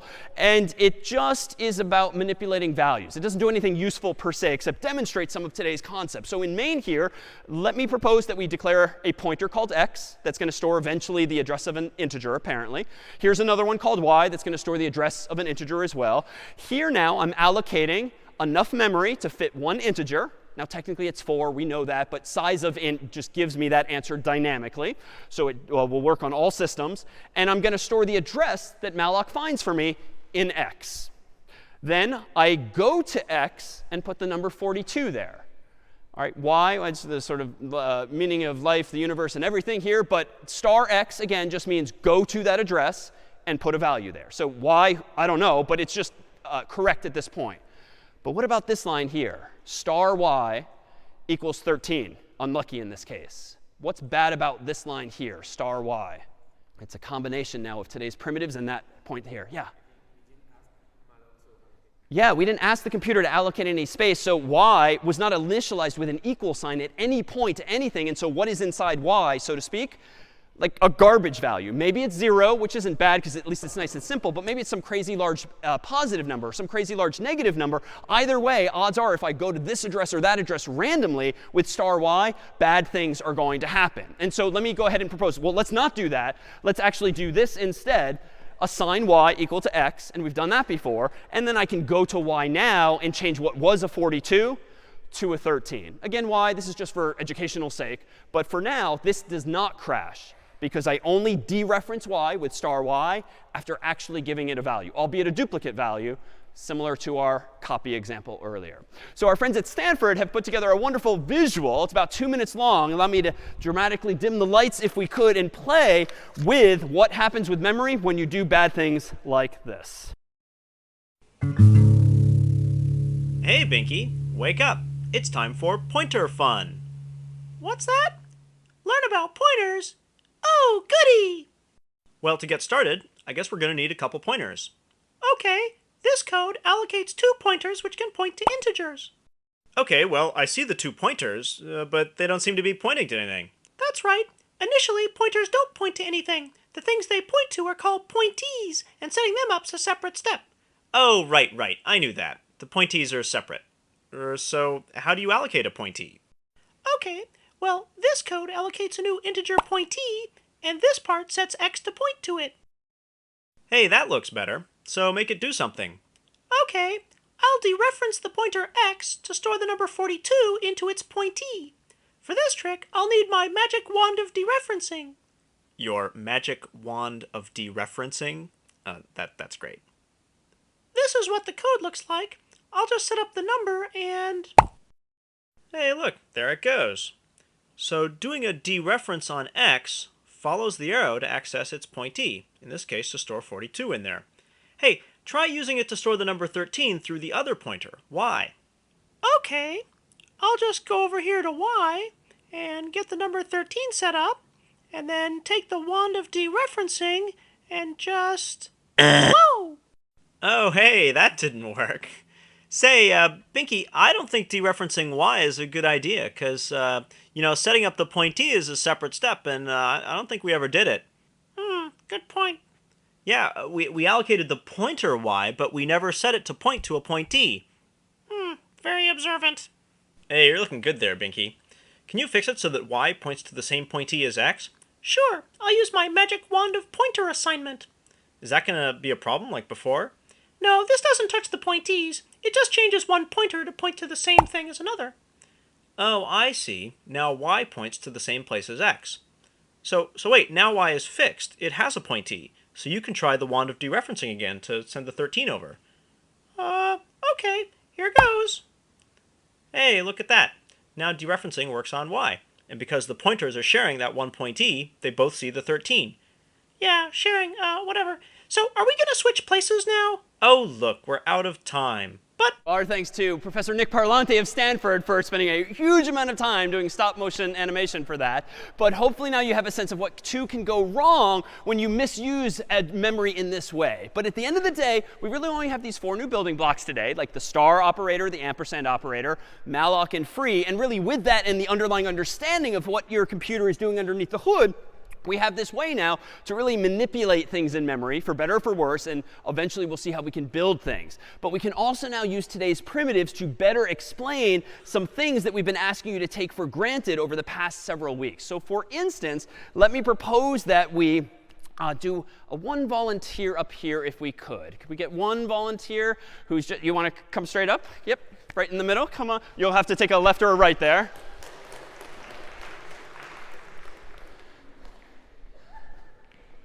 All right, so we have 2 empty glasses here and 2 colors of liquid. And we have, let me give you the mic, if you'd like to say hello to the group. Hello, I'm Moeen. I'm in Thayer and first year. All right, welcome. Well, welcome here. I'm going to go ahead and fill these 2 glasses with this colored liquid, purple here on my right. Let's fill up a glass here. Yes, don't drink. And now we'll put some orange in here. And what we'd like you to do for the audience, if you don't mind, is swap the 2 values. We've got a purple value and an orange value, and I'd like the purple liquid in this glass and the orange liquid in that glass, please. Oh, OK, good intuition, but for the microphone. Can I have another glass? So you can, and just in fact, I brought one here for you. Why are you asking for this, though? Because if I just pour this into this, then it'll get mixed up. Right, so obviously we need like a temporary variable, if you will. So here's your temporary variable. And you want, okay. Yeah. All right, so pouring the value of the orange glass into this temporary variable, if you will. All right, and now pouring the value of the purple glass into the former orange glass. And now the temporary value goes back into the original purple glass. And now I think we give you a round of applause for having done that very well. Okay. Thank you. All right, so it should go without saying that in the real world, like that's how you do this. And in fact, in code, that's pretty much how you have to do this. Although, ask us sometime for a super fancy way of doing it without a temporary variable. Turns out that is possible using bits. But for now, let's suppose that indeed this demonstrates what is the reality in code. If you want to swap 2 values, you need to have something like a temporary variable. So for instance, on the screen here is the beginning of a function called swap, whose purpose in life is to, as you just did, swap 2 values, call it a and b. So orange and purple, respectively, are now just a and b in integers to keep things simple. Well, here is the corresponding code, if I may, to what you just enacted as a human. You declared a temporary variable called temp in this case, which was like me handing you the empty glass, and you stored the orange liquid in it, aka a. You then changed the value of the formerly orange glass to be equal to the purple by pouring one into the other. And then you did the opposite there. Now, at the end of this, you still have a temporary variable that's now empty. So it's temporary in literally that sense. Like you just don't need it anymore. But it was necessary along the way. So I dare say this code is correct logically. Like this will swap 2 values, a and b, thanks to the use of that temporary variable. Unfortunately, though, if I actually do this in practice, let me go over to VS Code here and open a program I wrote in advance called swap.c, which does this as follows. In here, notice I have my prototype for a swap function at the very top. And let me scroll down to the very bottom. There's that exact same code. So I'm the same code for swapping two values, a and b, which I'm claiming for now is correct. Now, if I go back up here, what is main going to do for us? Main is really just meant to be a demonstration of the correctness of your algorithm. So here I declare on lines 7 and 8 two variables, x and y, being 1 and 2 arbitrarily, respectively. I then on line 10 just print out what the value of x is and y is, just so I can see it on the screen. I then call the swap function on line 11, and then I literally print the exact same thing again. I print x and y. Hopefully, it'll obviously be the opposite. So I think logically swap is indeed correct. Let me do make swap and then /swap. And I should see x is 1, y is 2. And then hopefully x is 2, y is 1. Enter. But I don't.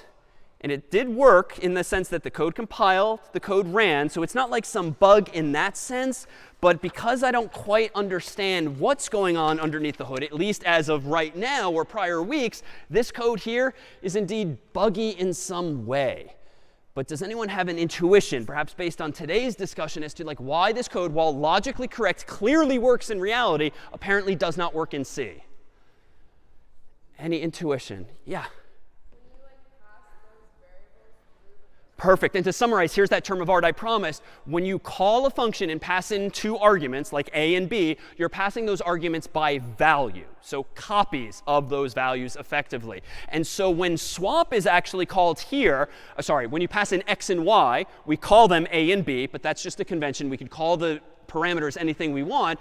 What a and b are indeed the values of x and y respectively, but copies of the values. So this code here is very successfully in VS Code 2 swapping the values of a and b. But as you note, because I'm passing them in by value, literally 1, literally 2, and not by another term of art, by reference, aka by their addresses, swap has no capability in C to go to those locations, swap the actual locations, just like we did successfully in reality. But I think we really have the syntax already for solving this if we consider that really this is just an issue of scope. And we've talked a bit about scope in the past, whereby scope refers to the context in which a variable lives. And generally, I've claimed that a variable exists between the most recent curly braces. And that's pretty much true for the swap function, because a and b, I now claim again, exist only in the context of these curly braces. They have no effect on main up top, which has different variables, x and y. But we can consider now what's really going on underneath the hood. And here's that same picture of memory as we've seen in the past. If we zoom in and see on these little black chips, this is a bunch of bytes of memory. If I create a grid out of it just to kind of highlight that we can address each of these bytes, throw away the plastic circuit board and focus only on those bytes, what's going on underneath the hood when functions are called in C, which you've been doing for weeks now? Well, this rectangle of memory, if we kind of abstract it away further, is generally broken up into different regions or segments, like I called them earlier, and different things get put in different parts of the computer's memory.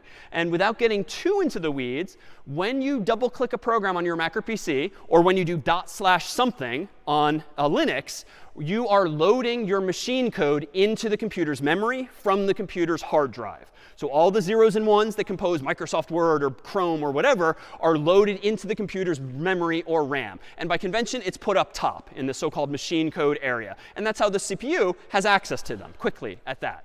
Below that are what are going to be our globals, so global variables, which we haven't used very much in C, but you can declare them outside of main at the very top of your files. If you have globals, they end up there as well, just FYI. And then there's this big chunk of memory that we saw Valgren mention indirectly earlier called the heap. And it's kind of like heap, literally, like it's a heap of memory that you can use as you see fit.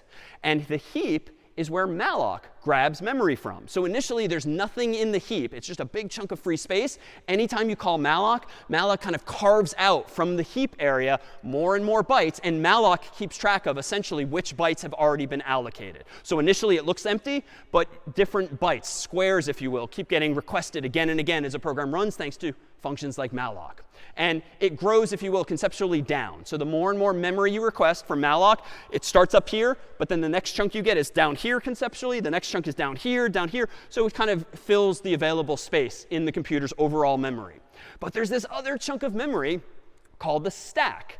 And just like a stack of trays in like Annenberg or a cafeteria kind of grow upward, so does a stack of memory. And it turns out the stack is where functions have variables and have arguments stored temporarily. So whenever you call a function and it has variables inside of it or it has arguments there too, this is the chunk of memory in the computer's overall block of memory that are used for functions. But anytime you call malloc, it's memory up here. Right? At the end of the day, they just had to pick a direction, top, bottom, and technically it's an artist rendition. You could circle this thing around any orientation you want, but you're just using a finite amount of memory in this conventional way. Malloc starts here, functions start here. Now you can kind of see where like bad things can happen. And indeed, one of the other reasons computers can crash is if you ask for way too much memory from the heap by calling malloc many, many, many times, or if you call way too many functions, or accidentally, per last week, you recurse infinitely many times, you might have a segmentation fault. And that's because you're using too much stack memory. So this is bound to be a problem eventually. And the onus is on the programmer to just minimize the probability of doing that and really avoid the possibility of doing that by just checking return values, like checking if malloc or getString return null, because you can proactively with conditionals make sure that these two things do not collide by just making sure that you get back non-null values. So let's consider the stack in the context of swap and what's really happening here. And Carter, if you wouldn't mind helping me animate the screen here, when I call the main function of any program, it is allocated a slice of memory called a frame at the bottom of this stack. So if Carter, you want to go ahead and advance here, here's like the first slice of memory that will always be used by main, whether it has command line arguments or local variables. It just ends up here in memory. Suppose now, per our swap.c program, that main calls swap. Well, where does the memory for swap end up? Like right up here. So swap had two arguments, a and b, and it also had a temporary variable. So all of those end up in here in memory. And if you want to go ahead and advance again, Carter, once swap is done executing, whether it just returns because there's no more lines of code or you explicitly return, this memory is just freed up automatically. You don't call free, you don't undo malloc. This just all happens automatically. It has been since week 1. Now, technically, it's still there, even though we've removed it from the picture. And there's your first hint of garbage values, right? Like there's still zeros and ones there, and they're left in the the previous configuration. And so the reason you get random values in the memory is because even though we haven't drawn swap here, there was stuff there a moment ago. It's going to be there the next time you use that same memory. Now, let's go ahead and step through this a little more methodically. Main has two variables called x and y, 1 and 2. So let's advance and represent x as 1, y is 2, taking up these two chunks of memory. When we call swap now, swap gets a new slice of memory that then gives us 3 variables, a and b, technically the arguments, and temp. So what happens? Well, because functions automatically pass in values by value, or rather pass in arguments by value, x gets copied into a, y gets copied into b, and then once we start executing the algorithm a la the watered glasses, well, what happens here? So if I execute the first line of code, temp equals a, temp gets a copy of a. What happens next? A equals b. So a takes on a copy of b. And now we do the final swap in the glasses. B equals temp. B gets a copy of temp. Now, we don't have to change temp because it's essentially empty, although there's the garbage value. 1 is always now going to be there until we reuse that memory. The important thing, though, is that a and b have been swapped. But what obviously has not been swapped, as is manifest is when swap returns, x and y are untouched because copies thereof were passed in. So we need a solution to this problem. And if we advance one more time, if you don't mind, let me step over here, but then call you back in a second. This code here is logically correct. This is what you did, but this is now a detail of C. You can't just swap the things by value because you're only changing it in the scope of the swap function. But I think if we change it to this and add some annoying syntax, we can solve the problem. Just like you can declare variables as storing addresses, you can declare arguments to functions, aka parameters, as taking addresses. This new version of swap means that a shall be the address of an integer. B shall be the address of an integer. And now it gets a little cryptic here. Temp is the same because it's just an integer like it was in week 1. Nothing special about temp. But if you want to get the value at a, you do star a. And that goes to the address, grabs the number 1, presumably. If you want to change the value of a, you go to that address, you follow the treasure map to the other mailbox, and you set it equal to whatever's at the value of b. You go to b as well. Last line, you go to b now and change it to be whatever the temporary variable was, which happened to be the same as a.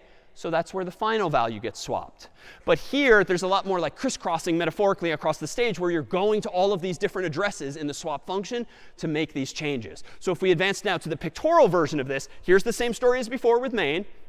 And x and y are 1 and 2 respectively. When swap gets called now, notice, and I'll do it with arrows here, A is effectively pointing to x, B is effectively pointing to y. If we really get into the weeds, these are actually like addresses, but who cares about the specifics? It's really just the concept here. So now what happens? Int temp gets star A. Star A means start at A and go there. Follow the arrow, if you will, sort of chutes and ladders style. And then that's 1, so we put 1 in temp. All right, star A equals star B. So let's do it from right to left. Star B means follow the arrow. It's 2. And then what do? Follow the arrow. It's now 2 because you copy one to the other from right to left. And then lastly, star B gets temp. So start at B, go to B, and now store whatever the value is in temp. So just by having this basic new syntax of like ampersands and stars and so forth, we can actually now go to places and circumvent what is otherwise a feature of C, that these variables are locally scoped, but you can still access things in other functions as well. So thank you so much for helping step through this. So we now have an application of this that explains why now in this version of the C code, this would actually now work. So in fact, let me go back to my swap code here. And let me change the function ever so slightly in VS Code. So let me scroll down, leaving main the same. And let me change swap's prototype to taking in addresses. Let me go to A here. Let me go to A here. Let me go to B here. And let me go to B here as well. But nothing else changes. This change here in particular is enough of a clue to see that means when you call swap and pass in 2 values, I'm expecting addresses now, not integers. But now that I've made this change, I do need to go up to main and make one change. Does anyone have the intuition for what now needs change in main so that I pass in x and y by reference, that is by address, rather than by value or copy? Oh, yeah, in back? So close. So on the swap line, it's not star that I want in front of the x and the y. It's instead, what's the other one? It's the ampersand. Why? Because if I want to enable swap to go somewhere, just like Carter and I played this game with the mailboxes, I need to inform swap of the address of x and the address of y. And again, per the beginning of today's class, ampersand is the syntax via which we do that. So I add an ampersand here to get the address of x, ampersand here to get the address of y. And now this code lines up with the picture that Carter just helped us walk through. And so when I run make swap here, I have a mistake. Oh, what did I do wrong? Not intentional, but I guess worth pointing out. I screwed up here. It doesn't like ampersand x because of something on line 3, which is way early in the code. What did I screw up? Yeah, in the middle? Yeah, so this is why you should not copy paste, even though it's necessary for things like function prototypes. If I change swap at the bottom, I need to change its prototype. So let me add the star there, or just recopy paste it at the top of the file. Now let me do make swap again. Let me now do /swap, and I should now see x is 1, y is 2, and hopefully x is 2, y is 1. Which I now do. So the logic is the same. The algorithm is the same. All the week 0 stuff is the same, except now in week 4, you just have a bit more expressiveness via which you can tell the computer exactly what you want to manipulate and how. Any questions then on this technique here? No? All right. Well, when we fix this, there's still going to be problems. And just so you've seen some terms of art here, this is bad whenever you have 2 arrows pointing at one another. Certainly if you might use and reuse more and more memory. And it turns out there's some terms of art that might suddenly now make sense, especially if you've programmed before. Bad things can happen by this design, but there's really only this kind of design because it's a finite amount of memory. So at some point, bad things are going to happen no matter what if a computer runs out of memory. So it's not that this was a poor decision. It's just sort of a necessary one given finite amounts of memory in a computer. But a heap overflow, so to speak, is when you actually overflow the heap and touch memory that you shouldn't up there. Stack overflow is when you somehow overflow the stack and touch memory that you shouldn't down there. So with that said, these are really just problems that can happen, and they're specific incarnations of what are generally called buffer overflows. A buffer, like in the YouTube sense, is just like a chunk of memory that in the case of YouTube stores like the next few seconds or minutes of video. But generally speaking, a buffer is just a chunk of memory that the computer is using for some purpose, be it the stack, be it the heap, be it an array in the computer. And so buffer overflows are what happens when you just have logical bugs in your code. But with these primitives now in mind, we wanted to conclude with the final revelations. And that's how some functions like these here work. The other thing in the CS50 library, besides the typedef for quote-unquote string, is, of course, all of these functions. And we give you these functions because, honestly, in C, it is hard, it's annoying, it's painful, it's difficult to get user input correctly. It's very easy when you don't know how much the human's going to type to write buggy code when it comes to it. And indeed, it's really hard to store it correctly without accidentally having some kind of buffer overflow. So for instance, let me show you a program here. I'm going to go ahead and write this one from scratch. So let me go ahead and open a file called get.c, wherein I'm going to go ahead and mimic the idea of getting integers manually without the CS50 library. So I'm going to include standard io.h only. I'm going to define main as not taking any command line arguments. And then I'm going to do something like this. Give me a variable x with no value yet. And normally, I would do something like getInt. But let me take that away. No more training wheels for getInt either. So let me just define the int x. Let me then just print out something like a prompt. And I'll just do x colon just to make it obvious to the human what we're waiting for. And now I'm going to use a built-in C function to get user input. I'm going to call a function called scanf, which sort of scans the user's keyboard for input. I'm going to scan it for an integer. So just like printf, I'm going to use %i because I expect an int. And then I want to tell scanf where to put the human's integer from the keyboard. It is not correct, though, to say x. Because if I say x, I run into the same swap problem. Scanf, no function, can change the value of x unless I pass it not by value, but by reference. So we're back to our ampersand friend. And now it has like a treasure map to the actual location of x and can therefore change it. And so now at the very end of this program, let me do something simple, like let's just go ahead and print out with printf the value of x using %i as always, plugging in x, not ampersand x. This is now week 1 stuff. I want to print the actual integer value of x. So the only change here is that instead of using getInt, I'm now using this new function that as of today exists called scanf. So let me go ahead and run get, make get to create this program, /get. And let's go ahead and type in a value for x, 50, enter. And it just works. So it turns out getInt is pretty simple to implement. However, notice what does not work. If I type in cat, for instance, cat gets converted to 0. And meanwhile, getInt, recall, will reprompt the user. If a human does not type an actual integer, you get automatically reprompted. So that's one of the features we, for CS50, added to getInt, just to make your programs more user-friendly. But otherwise, getInt is pretty straightforward to re-implement using scanf. Unfortunately, that's not true for strings. Because how do you know when you write your code what word the human's going to eventually type in, how long their greeting, like hi, is, if their name is David or Carter or anything else? You just don't know in advance how much memory you need. So how might we do this with strings? Well, let me go ahead and declare a string s. Although, you know what? There's no CS50 library, so we do char star s today instead. And that gives me not a string per se, but a pointer that will point presumably to a string. Ideally, I would use this, get string. But again, we've taken that training wheel away. So now that I have a pointer s, suppose I prompt the human for a value for s, just like before. Let me use scanf now and tell the user that I expect to read a string, %s from the keyboard, and store it in s. Now, this is subtle. I don't technically need an ampersand here, even though I did for an int, and I would for a float, and a double, and a long, and a bool, and a char. Why do I not need an ampersand in this story to pass by reference? Because s it's already an address. Again, strings are just special. Strings now are always addresses, so you don't need to additionally add an ampersand here. That's the only subtle difference here. But now if I go ahead and print out at the very end what the value of s is, using %s as before, this program looks like it's almost the same as the int version. But let's do make get. And OK, so this is not good. All right, so it doesn't like an uninitialized value. So let me make it happy. I said earlier to always initialize my variable. So let's initialize it to null so that at least something is there. That's your good default value nowadays. Now if I do /get, now we're good. And let me type in something like cat. OK, cat is not x. Well, let me try another word. Maybe it's just cat is wrong. Dog. OK, let me try David. It just doesn't seem to be working. Moreover, it's printing it as a 0. What logically, though, is the bug here?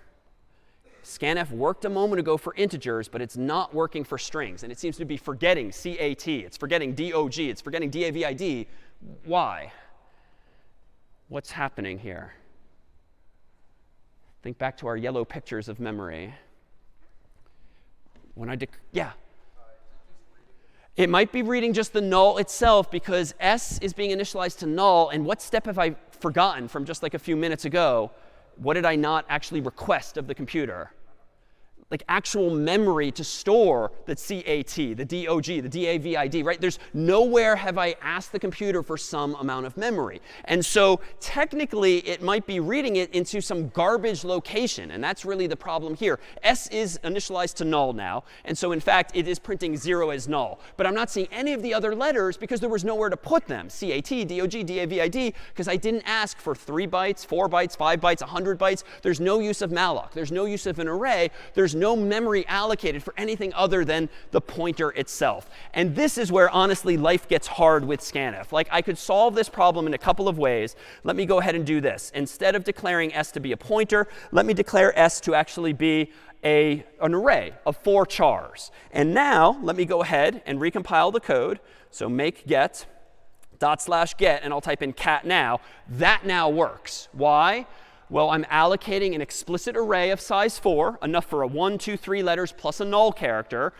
Here's where, to someone's question earlier, it turns out that in some context, you can treat arrays as though they are pointers themselves. C will sort of do the conversion for you. But for now, just assume that S is just an array of size 4. And if you pass it into scanf, that's like a treasure map that leads to those 4 bytes. So scanf can now successfully fill it with CAT, DOG, but let's try this again. Let's type in David. And here, OK, we got lucky, but I technically touched memory that I should not. And in fact, if I typed in a long enough string, and I don't think I could do it very easily, like without typing this thousands or hundreds of times, still OK. But you'll notice that it's forgotten the rest of it now. Right? So somewhere we went beyond the boundary of the array, and we just don't have enough storage space for that entire thing. So what do you do in your program? If you don't know how long the person's name or the animal name is going to be, what do you do? 40?